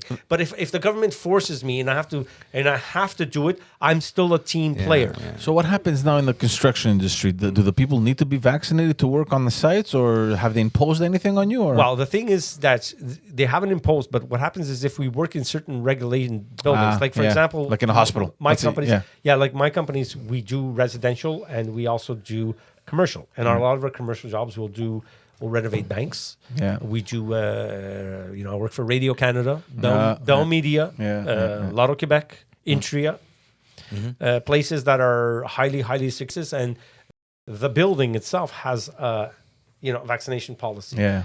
Therefore, if I have certain guys who don't want to get vaccinated, they can't come on that job. But I'm trying to be, equal about it with all my with everything with it. Like I have nothing against anybody who's double vaccinated, like myself. I am, but I'm not going to force it on somebody. I'm not going to ostracize them because I don't know enough, and I don't care what one scientist is telling me if I know that he has some political motivation. That's what I was going to say to you. It's you said science. It's like it's not science because we're believing in the science of the pharmaceutical company that came out with a vaccine. The science is there's many factions to the science, and we have to. We right. There's many experts that have their take on this. Tell me if I'm wrong, George, because you would know more about this than I. And I've always liked to follow politics, but I don't know. But you might know this question better than I. If by some chance my government made a deal with a certain company to buy an X amount of vaccines, and my people are reluctant, I still have to pay for those vaccines, do I not? Of course. Yeah, of course. So if I'm not distributing them and they only have a certain lifespan in the fridge, what happens to all those vaccines? That's a good question. Right? So let's say my prime minister, for example, if I was a Greek Canadian boy who Overbought. let's say I was a Greek Canadian boy named Panayoti and I was in Broussard and I was on a podcast with two Greek boys. Let's say, and I had a prime minister who, let's say, his name was Justin Trudeau. Yeah. And nothing on him because he was just a guy in place. So I'm not saying him. Any him, whoever, he was him. He could have been a girl, could have been Justine Trudeau. And they asked him a question, and this is where I say, hold on a second. Because he purchased how much it was 70 million doses. So hold on. That's where he's going. Okay, so hold on a second. So they asked him, how much is it costing for each dose for the Canadians? They're not saying. No. So his answer was, and you could go back, I think it was on one of the debates. I don't know if it was the French or the English one. Because I like I said, I forget COVID and forget Donald Trump. Okay, I just politics have always intrigued me. So they asked him straight out, and he said, "Well, I could tell you," and I'm going to say not verbatim, but pretty much what he said is that I can't. All I could tell you is that through the hard work and the diligent work of my cabinet, we have made very good deals with our friends, and we got it at a very good price. Yeah. That was his answer. So now, let's say the curve is flattened.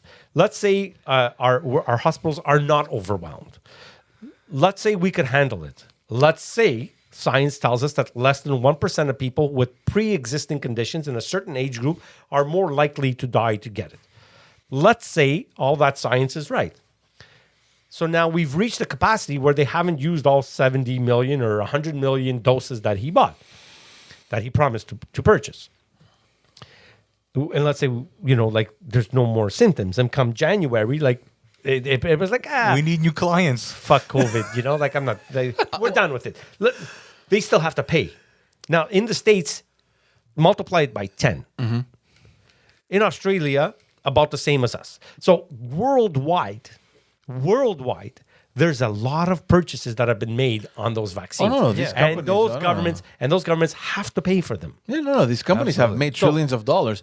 Not trillions. I think it's 46 billion. Well, whatever. I think the last figure was 46 It's not a conspiracy theory. I'm just bringing up a point. It's a good point. Because I'm a business guy. No, it's a good point. And the question mark. I'm a business guy, right? And I know I bought this. But you're not the only one that's questioning this. And the big question mark that is coming out is, did they know from the very beginning that the extra dose would be required, the booster shot, right? And but they knew it, so that's why they who knows what information they were that informed from that time when they told us it was going to take 2 weeks to a month, and we're a year and a half in, and we still have another year to go. Yeah. They didn't know shit, and they know what they did, and we know that the economy and I'm not saying that the in any way, that the vaccine doesn't work or the virus is not real. However, the whole thing about, you see, it's the lying that bothered me. Whether it was the Trumpists, whether it was the leftists, whether it was the Trudeau guys, or the lying is what has gotten people. You mean the improv? The improv, like what, and they're not sure right at the beginning when they said this and then they said this and we're not sure. They just come out and say we're not sure. We're taking this one step at a time. Stick with us. Let's work together on it. Something like that, right? But that's the difference between science and politics. Science says I don't know. Right. Politics is like I gotta say something. Because no scientist is going to tell you 100% certainty. Yes, The law is gonna leave ever. But politicians are going to be like, I got to say something here, make it look nice, make it look believable. And I just want to come back to that because I'm not really worried what's on top. I don't care what's on top. Why? Because I know there's billions of dollars to be made. And I'm a capitalist and I agree with capitalism. And I don't have a problem with Pfizer making money.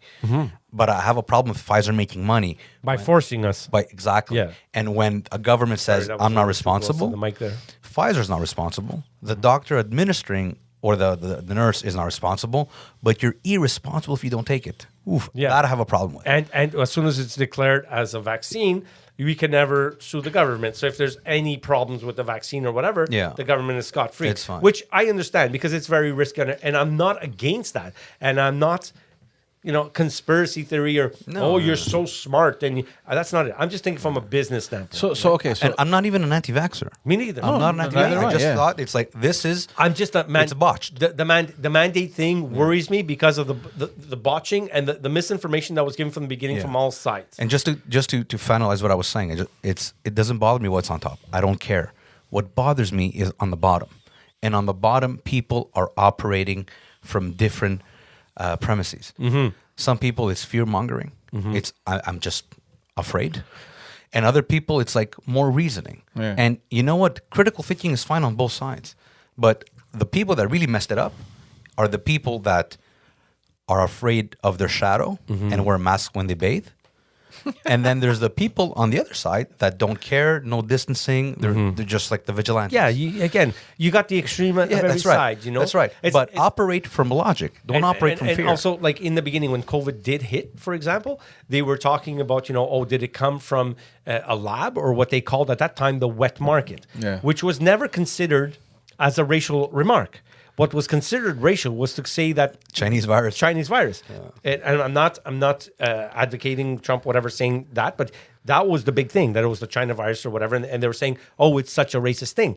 But until everybody on the left realized, or everybody on one side realized, that when we say it wasn't a lab, it's what the Chinese people eat that made it at the wet market. They stopped calling it a wet market and they changed it to, I believe, free market or a clean market. Yeah. And they stopped saying it came from their food.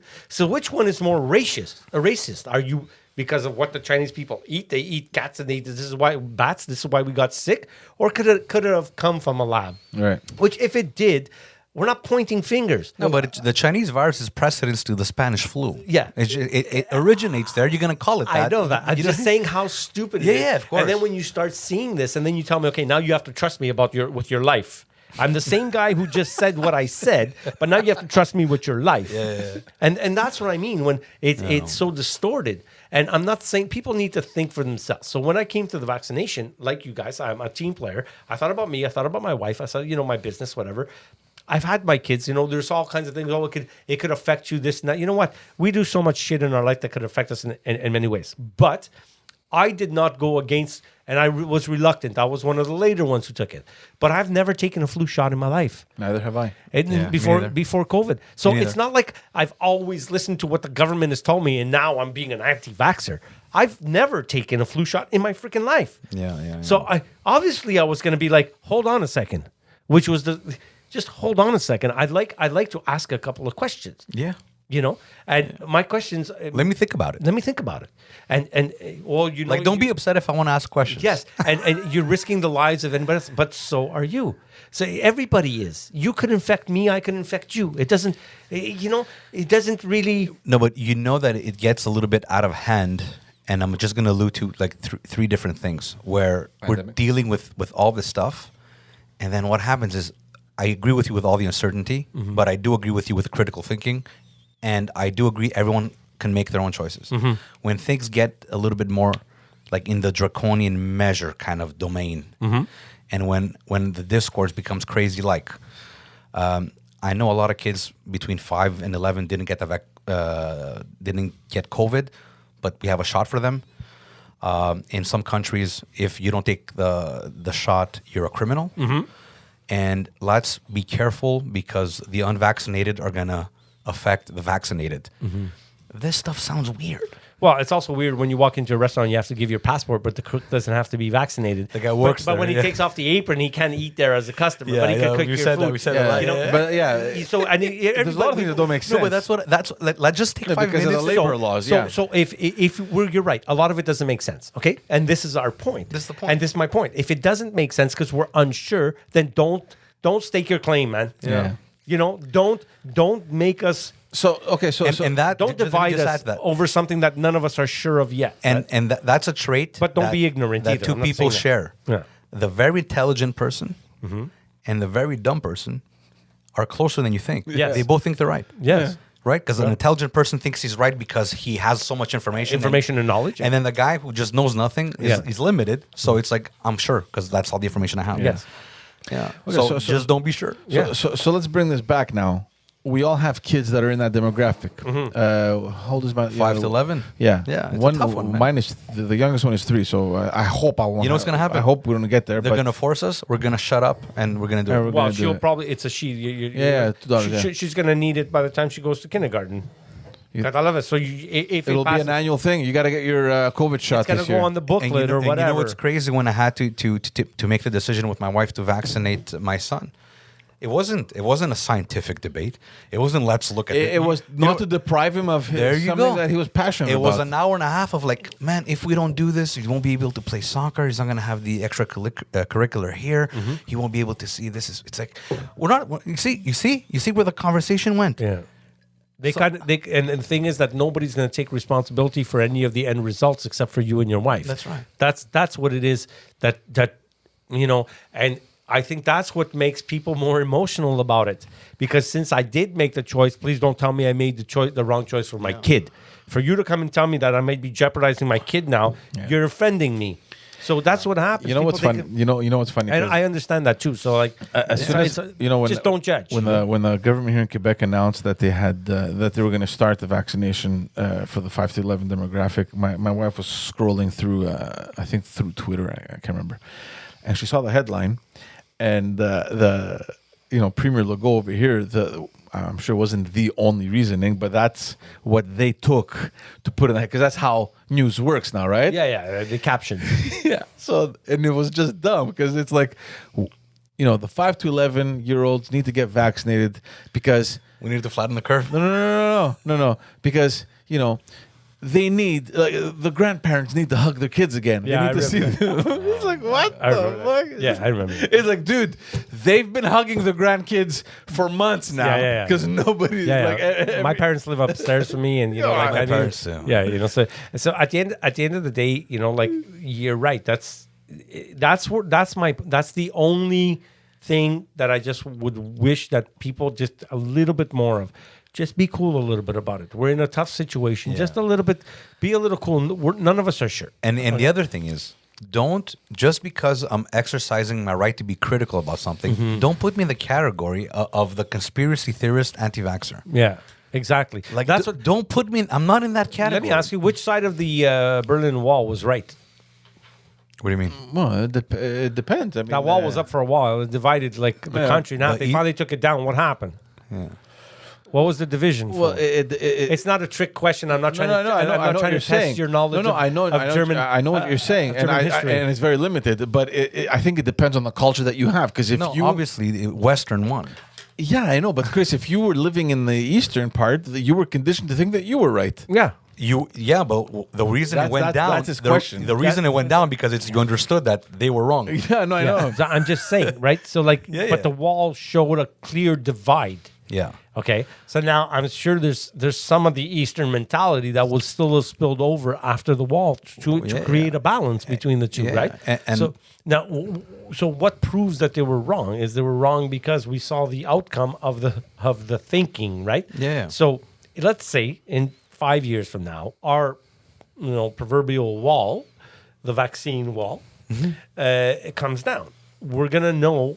It's not like I was right, you were wrong. No, eventually what you're saying is that the information is going to be The made information public. is going to be public, Yeah. and we're going to know more. Yeah. So you know what? Like, just be a little bit cooler about it, and that was my point. So we're the kids. I don't know. Like I don't. Like Samuel L. Jackson. I know it's a very it's like say bitch be cool. Say bitch be, you know remember that in Pulp Fiction? Yeah.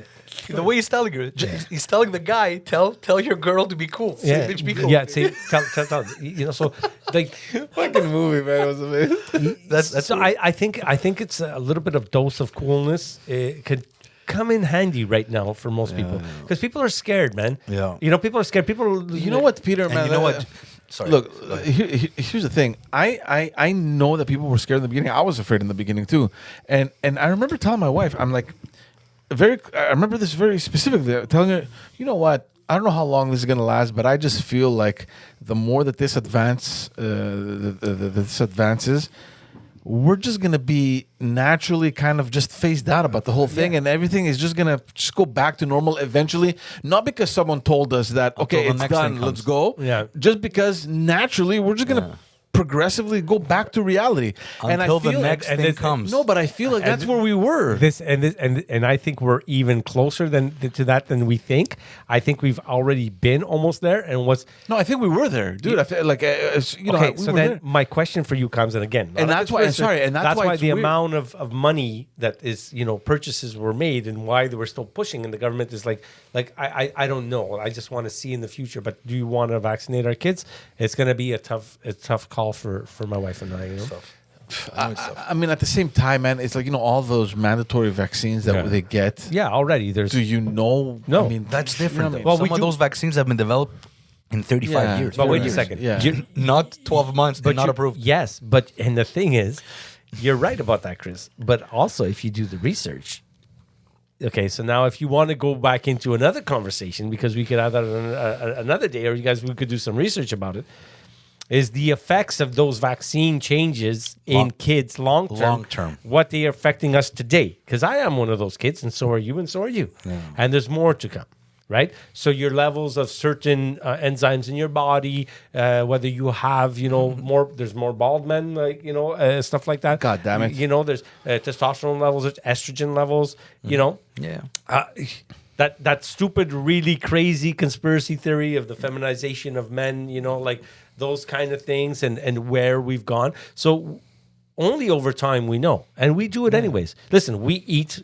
Well, it makes sense in retrospect. I mean, look, I don't know for a fact. We eat but garbage all the time, right? Nobody complains. So, like, I don't think the vaccine is going to kill us. No, obviously not. But and again, I don't know for a fact, but I think that those vaccines that our kids get early on, I don't even remember them and how long and at what point. Well, your in little time. one still has a few more until she's 5. yeah, because you're conditioned to just go do them. Yeah, Show no, the but- booklet. no, but- It's like, when do I come in? And I may be saying anything now, but I feel like those vaccines are absolute. It's like you get the vaccine, it's proven 100% that you're not going to get, for example, meningitis or whatever. Yes, but the adverse effects of all those vaccines in babies have had over the course of time. Yeah. They've seen, And it's not 100%. They've seen genetic changes. Yeah. This is part of eugenics. Yeah. They've seen, and then they drop some of them, and they change them, and they alter them because they see special. You know, Right, they see right, effects. You're going to tell me that there's no studies that they don't know if there's been more babies who've had certain conditions. You know, like a lot of the. You know, are we?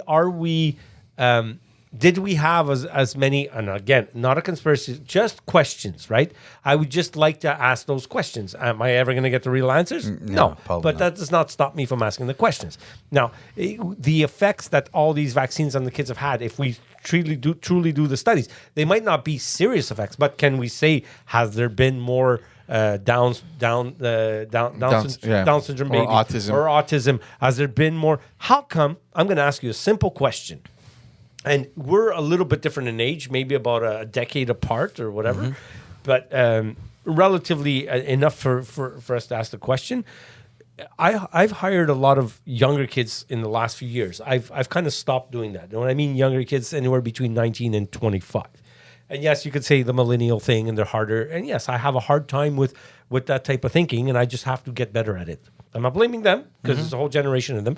It's just I'm not good with it, and I'm openly admitting that I'm not good, not the best boss when it comes to that particular mindset. Not all of them, but so my question is that the effects and that we've had on making sure that everything is perfect on our children.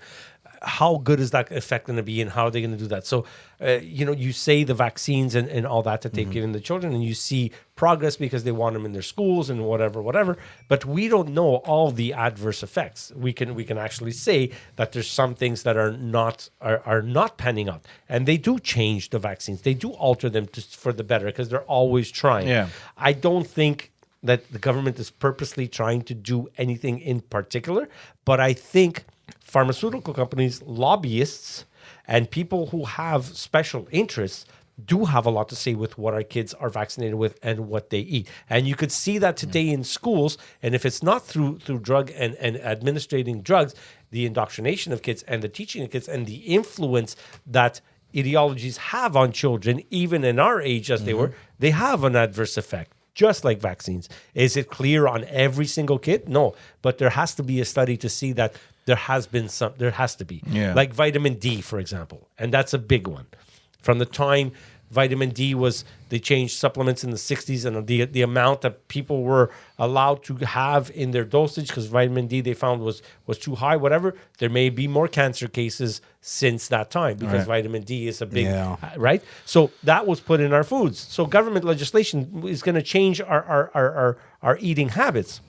That means that because you were elected as a government official and you have a background in some sort of dietary background, when you start legislating for the whole world that you automatically are right, that means that no doctors and no scientists were ever wrong about what we should eat in our food and the adverse effects. Are you talking about the food pyramid and everything, the fat and the carbs, and how the carbs came later with the cereals and everything, like all those things, even from the fact of eating corn, which corn is not something that we don't digest, but it helped the farmers out, right? Well, they wanted to feed a lot of people. How about housing, for example, right? The whole housing market is, people didn't have houses before, but the banks realized if they want to make money, they have to lend money. So that's how houses started, right? In brief, it's a very, very short description. In the 30s and 40s, where the banks they started making communities, so they were lending money. That's how people got houses, so everybody could have a house. Yeah. But that's what made banks rich. So it's the same thing with vaccine. I'm not saying they're purposely done. The greatest thing ever said about conspiracy theory is that people don't sit around a table and try to make bad in the world. Yeah. The best conspiracy theories, the knowledge is that when a group of people put something in effect and something that starts to perpetuate and move, there's an effect.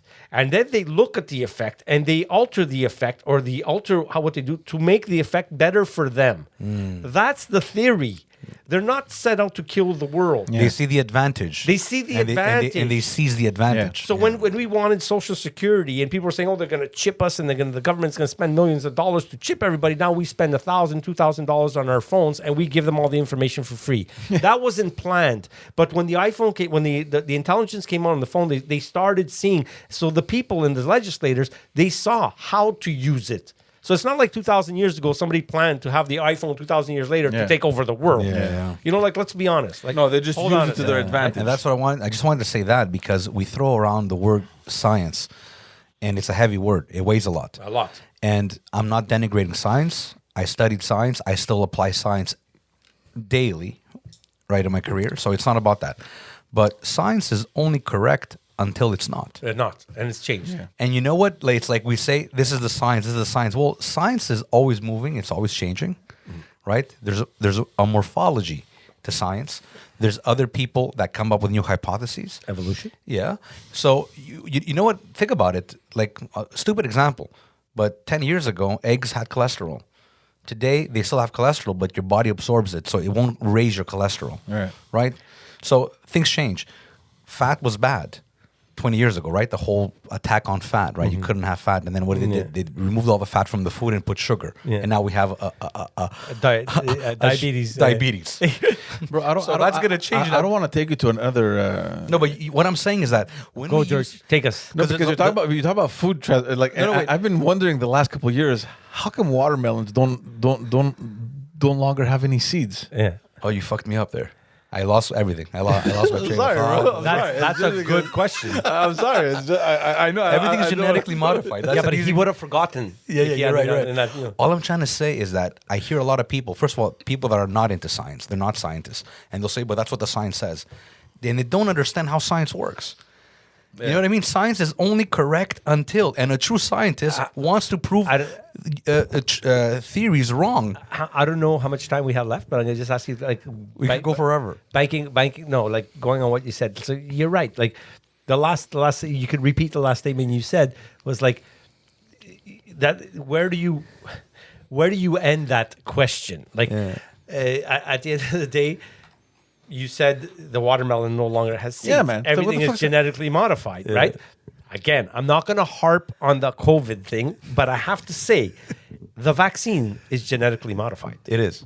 It's not a conventional vaccine. The Right. Pfizer vaccine is Not just, I think, more than one. I think I think that one, the conventional one is Moderna or AstraZeneca. or One of them is conventional. one of this conventional. The, The other rest ones are, I think AstraZeneca was conventional. Yeah. The other ones are mRNAs or whatever they're called. Yeah. Okay, so I'm just telling you to the point where now we're like, so. and we're fine with it. And you know, like boost drinks, you know, like what the hell's in there? Like you don't need to eat anymore. You could just drink this. No, but the joke I have with the boosters is going to be we're going to get, and this is what I tell my father-in-law, and he laughs. We're going to be at a point where I'm going to be blaming you because I had my 7th shot and you only had your 6th, and you're going to be a threat. You know what I mean? It's going to be like I got 7, you only have your 6. I was actually referring to the boost, you know, the drink where you No, I know. you know that's it. That's, you don't need any So other meal delicious of the though, day. man. They're so delicious. Yeah, they're a little pasty, but I mean that's okay. I mean, But that's what it is, man. It's like we're gonna get through COVID. COVID's here to stay. It's gonna have it's gonna take a different It's name. gonna mutate into different things with different variants, and then we're gonna look. We're either in a crisis, we're either coming out of a crisis, or getting into a new one, and that's life. but we always are. No, but that's why you said before resilience. Yeah, man. The word is resilience. No panic, no fear mongering, and more logic and more reasoning, and we'll solve problems. So you don't find and you it- need yeah. both to sit at the table to have a discussion. Are we gonna you don't want the division. Are we going into AI or are we? Wait. So We could wait, do wait. another one. we could AI. save I that for love another- AI. So you don't find it strange that when you cut your watermelon, you don't see seeds anymore? I think that's ridiculous. I think that's ridiculous, to be honest with you. You know what I mean? Like Like it's crazy. yeah. And it happened kind of like there was this transition where you didn't like it wasn't like an Like there were abrupt 10. change. There were 10, and then there were 3. It's slowly like it's slowly. No, but that's the same reaction you had when Did they have like the last of the Mohican watermelons? The 10-seater watermelon, the last one at IGA. wasn't the same reaction when you saw pink broccoli or purple broccoli for the first time, or purple cauliflower for the first time. The red cabbage, you mean? No, it was purple cauliflower. We bought purple, Yeah. and we've also bought Yeah, black I don't think- tomatoes. I don't think I've ever seen that. Black. Oh yeah. Okay. Okay. Anyways, whatever, man. But we're a crazy species. We're set in our ways. We have flaws. We have cognitive flaws, and you know what? There's a dichotomy between left and right, and it's a little bit more pronounced now. But I believe you need both, and it's another rabbit hole. Free speech, but we'll save it for another time. We'll get you back on for that one. Tell me something, because for people who don't know, your wife is a great singer, and she sings with Chris. Are you Yes. worried at all that all weekend she spends it with guys that are fucking spitting in her face practically or acting all dumb and shit? Okay, so you know what? When it comes to the, when it comes, I'm assuming that's what happens. no, I don't know. when it comes to the COVID thing, Spitting in each other's face. when it comes to the COVID thing, I would tell you, no, it's never crossed my mind. Wait, Peter. Let me just say something. People don't come and spit on our faces. Okay? I don't know, but I know what he's saying, because they're sweating and they're dancing, and there's times where she might have to whatever, and then there's guys and girls approaching. And Let's whatever. understand one thing. Sorry, just another parenthesis. That's not like a showroom. You know what I mean? Like it's Yeah. not even a stage. It's like you're singing and the guy literally is like right here, like a foot away from your face. You know what I mean? No. No. We have a good meter and a half. Now. Yeah, I changed it to the metric just to fuck with people. So yeah. No. I mean, look, it doesn't cross my mind, I'm not just saying that because, like I said, I'm not that worried about it. I respect every business owner. I respect people to try to have some sort of dignity. Do I think that every restaurant is going to adhere to everything? No. Is it possible that my wife gets sick? Yes. Is it possible that that Chris gets sick? Yes. But I also know Well, I shouldn't. I'm vaccinated. I know, but Yeah. okay, so we won't get into so, but I also know I don't know, you want to play the percentage game, the percentage of that happening with the other percentage of number one, she hasn't been singing in 2 years. They hadn't been, both my wife and I are musicians. And for me as a drummer, I haven't gigged in like freaking since a long time. that must- And as a matter of fact, when I said before that COVID has made it better for me, I mean, construction wise, because that's what my income is through construction, which was my family business for the longest time. We've done well, but musically I haven't been gigging, and I've done in my past over 3,000 gigs. So I have a lot of history of playing.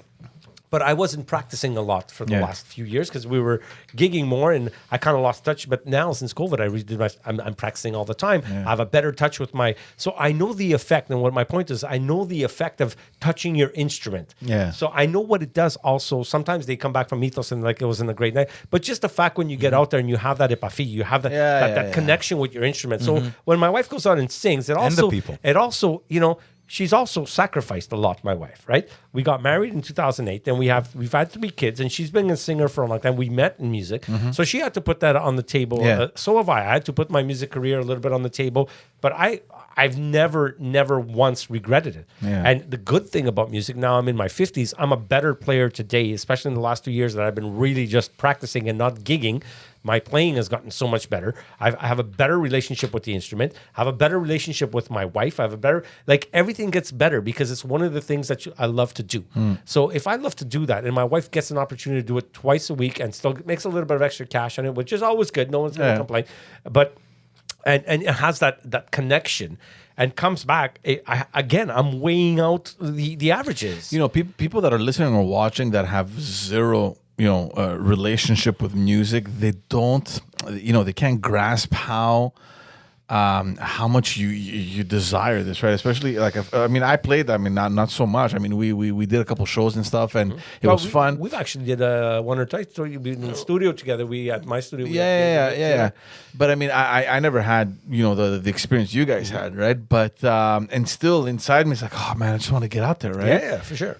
And people don't understand that. I just want people to understand how thirsty you get. Chris has it all. Chris has it all the time. He's like, and we always question was like, dude, how did your wife, allow you every 2 weeks in a month to just? It used to be every week. Yeah. So and it's just because you need it, man. It's just because it's. I'm gonna go twofold on that question and go back to something we spoke about at the beginning, because it's very relevant. Is the marriage thing, right? So I was talking about before when I felt like as human beings, right, we have insecurities, and those insecurities at some point were played upon when in a love fest society, if we want to call it. So then certain amount of 1,000 years ago, we kind of said, you know what, maybe it's good if we just like man and woman, and you keep yours, and I know my wife is cute, yours is cute, but there has to be some sort of balance in the middle. So as time goes on, I think the best relationships, whether it's marriages or whatever, is when people on both sides of the table come to the table with a little bit of confidence, just enough to work on making that confidence more. And that confidence becomes trust. So there's 2 things. I trust that my wife is happy when she goes to her job. I trust that she's going to do the right thing. And by any chance, if there's any sign of symptom or whatever, that she'll do the right thing. And from the security standpoint, as a husband who's not there with their wife who's a singer in a club every Saturday playing, my work on myself to have my own self-esteem, my own confidence high enough to not be worried about my wife being there is a good feeling for me to aspire to. So I could be a no, and my wife is not. I could be one of those guys, and God forbid that people would actually listen to some guys who are white. What did you say? A white heterosexual male. Male, probably in the eyes of most people, misogynistic and whatever. Yeah. But I would never command my wife to do anything except be as much as she can of herself. But there are guys who are like that. Yeah. But I'll tell you this: there's a lot of guys who are in a relationship that they're overly verbally abused by their wives. I've seen it so many times, especially when as a contractor. And I will tell you, every one man that abuses his wife, either physically or mentally, there's one woman who does the same to her husband. Yeah. Math is math. I don't care what anybody says, and I'm living proof. I've seen it. It's not all women know how to treat their men, and not how all men know how to treat their women. And when I mean men and women, I mean even other types of sexual relations, meaning men and men, whether it's a gay relationship, doesn't matter. When we're talking about your partner, we're talking about the person who smells your stink and smells everything about you and knows everything about you. Still loves you. And still loves you. When it comes into those things, when you have two people who give that much of themselves together, trust is a big factor, confidence is a big factor, and there's no one type of gender or one type of person that is more abusive to somebody else than another. Tell me something now. People got to be cool, man. Just be a little bit cooler. That's it. You know? Say, bitch, be cool. Bitch, be cool, man. Or bastard, be cool. Just another question now, because it must be interesting for the people listening. So 2 weeks out of the month, it's Friday, Saturday, Sunday, right? No. Oh, Friday, Saturday. Friday, Saturday. What time you guys start? Well, now it's a little earlier. Earlier. Say 8 o'clock. Okay, 8 o'clock, which means that Fula needs to be out of the house, let's say by 7-ish. And she still does her cooking and does the mom thing and then dolls herself up. No, but what I'm saying is, okay, she's gone now. You have to take care of the kids during the rest of the day. How is that? Listen, I have a good dynamic with my children. Yeah. I have to admit, okay, I'm not the most hands-on dad. I take my times out. Okay, so I have my bathroom time, my man time, or you want to call it man time. I get that. My wife gives that to me. Yeah. But in turn, I try to give it to her. But when it comes to prepping the kids in the morning for school, she's got it down packed. Lately, I've been trying to give in more. But sometimes I work nights or whatever. I try. I try to help with the laundry. She hates the way I fold, but I'll always pitch in and help with the laundry. I do dishes when I have to do dishes. When she's working, I do help out, but she does most of the cooking, whatever. And my job also requires a lot of physical, but I get at least 3 days a weekend where I get to practice. I go to Kung Fu twice a week. She gives me so many freedoms. Then you know what? Folding some clothes or doing the extra thing, whatever, it's like a cakewalk because she's good with that. But in turn, when she goes to work on Saturdays, I'm with the kids. And I don't have a problem. We have a big house. You handle it well. You got to admit that it's the weekend, right? Listen, so you can be a little bit more honestly, lenient. George, like do I handle it well? I'll tell you when my kids are. We'll have this conversation at 7 because I don't know how good of a. I know that I try to be cool. I'll let my 6-year-old dip her pinky into my whiskey once in a while. You know what I mean? Don't tell mom. I'm just telling you. Like I have a good rapport with my kids, but I've never hit my kids. But when daddy gets upset, the only thing, my go-to is I'm a screamer. I would like to control that. I don't want to screamer, meaning I raise my voice. Yeah. I raise my voice high. And when my voice goes up, the kids know now daddy is serious. Yeah. So I grew up in a Greek family, and I'm not saying I'm not going to. Yeah, we're not going to generalize. Generalize whatever. But there was it was loud. It was loud. Loud, and there was disciplining going on in the house. So no, but it's in nature too, man. So the lion roars. Yeah, but they get it, and then I see the adverse effect that sometimes when they're talking to each other, they're raising their voice. Yeah. But if it minimizes the hitting or the violence or finding better ways to look, I'll do Uno, Monopoly. We play soccer, hockey. Whatever with the girls, 2-on-2, whatever in the basement. I do charades with them. We have our own games, like certain things where I hide around the house. I do my witch comes to life. I have like a witch costume, like all those things. Like all right, yeah. Like I want to see that. I'm very good with very good. I never say I'm very good at anything. I try my best to be good at. I like to do scavenger hunts. We did a really, really good one this year. My wife and I entertained. The maximum limit of people that are allowed in your house during COVID. We did that exact limit to the number minus one person, whatever that number is. So like stuff like that. So I like scavenger hunts. Like my son plays hockey. I coach hockey on top. Oh wow! So I keep busy, but I love it. So Kung Fu, drums. My wife, 3 children, 2 construction companies. My wife works with me in the construction company as well. She does most of the administrative. She's amazing when it comes to that.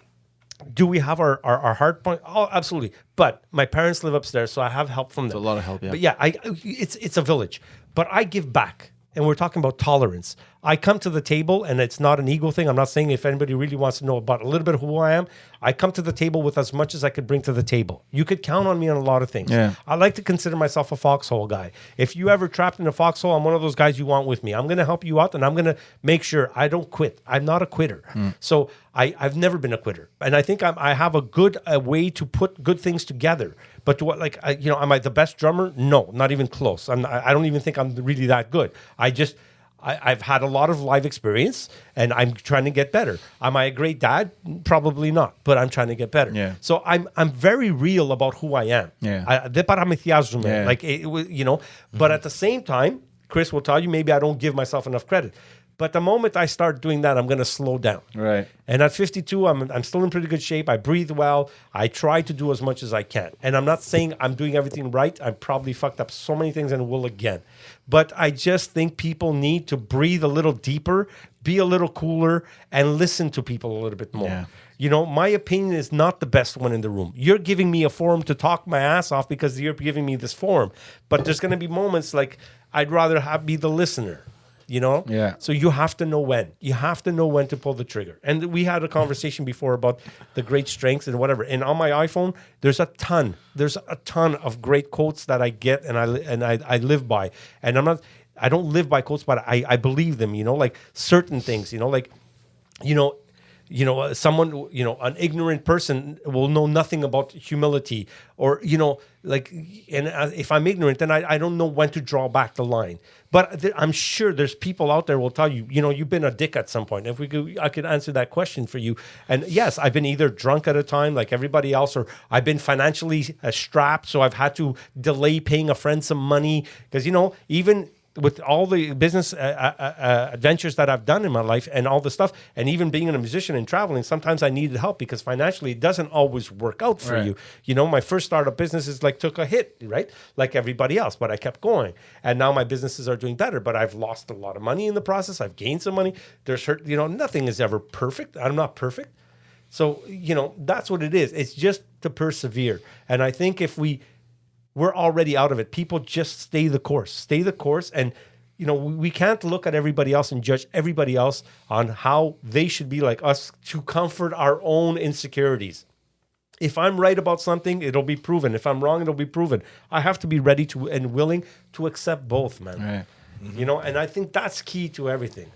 So if you want me to answer off, if we're going to finish soon, I could tell you what my analogy of I want to hear the difference between being a prick and being a dick. Yeah, let's do that, and then we'll end it on that. Yeah. Okay. So now to keep it as clean as I can, my take on the two. Okay.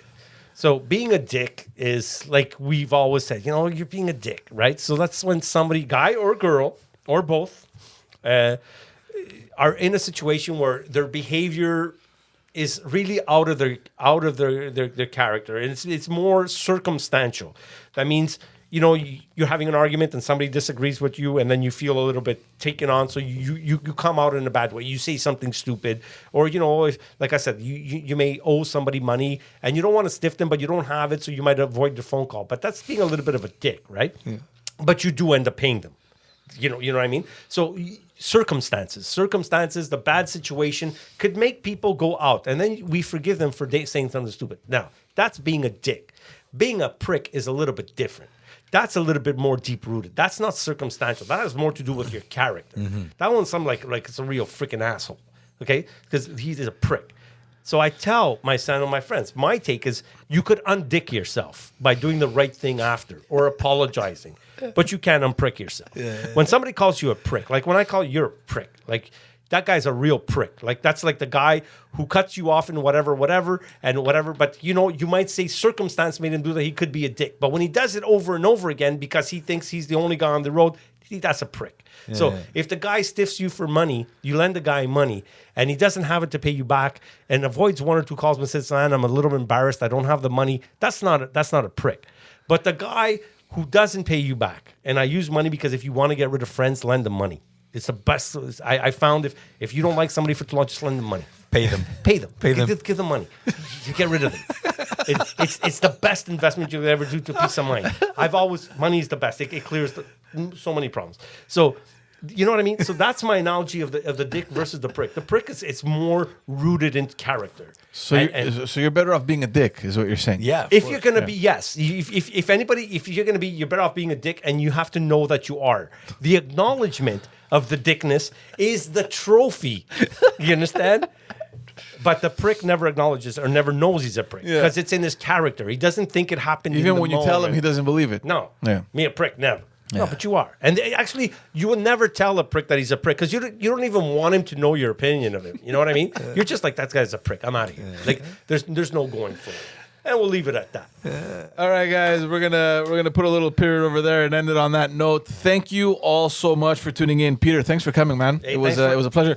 I don't think we've ever gone this far. Maybe we have in the very beginning when we couldn't control thing, but we're getting Pete back. we should definitely get you back when George is here because again we don't know where George is. And you know what I have like in common? I have like with George, we've done a couple of gigs where we've been on stage together, and I would have, he's a pretty strong hitter. But now I'm gonna tell him it's taking me many years, but my hitting is getting stronger. So I got to start inspiring to hit like George. We're still looking for George, guys. By the way, we don't know where George is. Eventually, No, we're definitely gonna have Peter back. We have a couple of things to go, a couple of rabbit holes to go into. Yeah, no problem. Pete, thanks a lot for coming, buddy. We appreciate thank you guys it. for having me. It's been a pleasure, and I love what you guys are doing, and it's fun being a dad. I got to say, it really is. And especially when I reinforced with the great guys like yourself, it's fun being a dad. You know, and we thought of a video. Huh? Yeah, we're gonna thought of a we're gonna video. think about that. A collaboration. Speaking of videos, guys, tune in. There's some excellent stuff that we're working on. Some clips have been released on social media. I don't know if you guys saw them. We're talking about to our 5 fans. Maybe they saw it. Maybe It's they not didn't. 5. Six. Six. There you go. I'm on board now. So there's a lot of stuff coming up in the next couple months. So tune in, subscribe to our YouTube channel on Facebook and on all the audio platforms. Hit those like buttons. Hit the like buttons. I've always wanted to say that. I have like no social media, by the way. Hit those like buttons. I like Hit the like buttons and subscribe. Thank you all so much. Take care. See you on the next episode.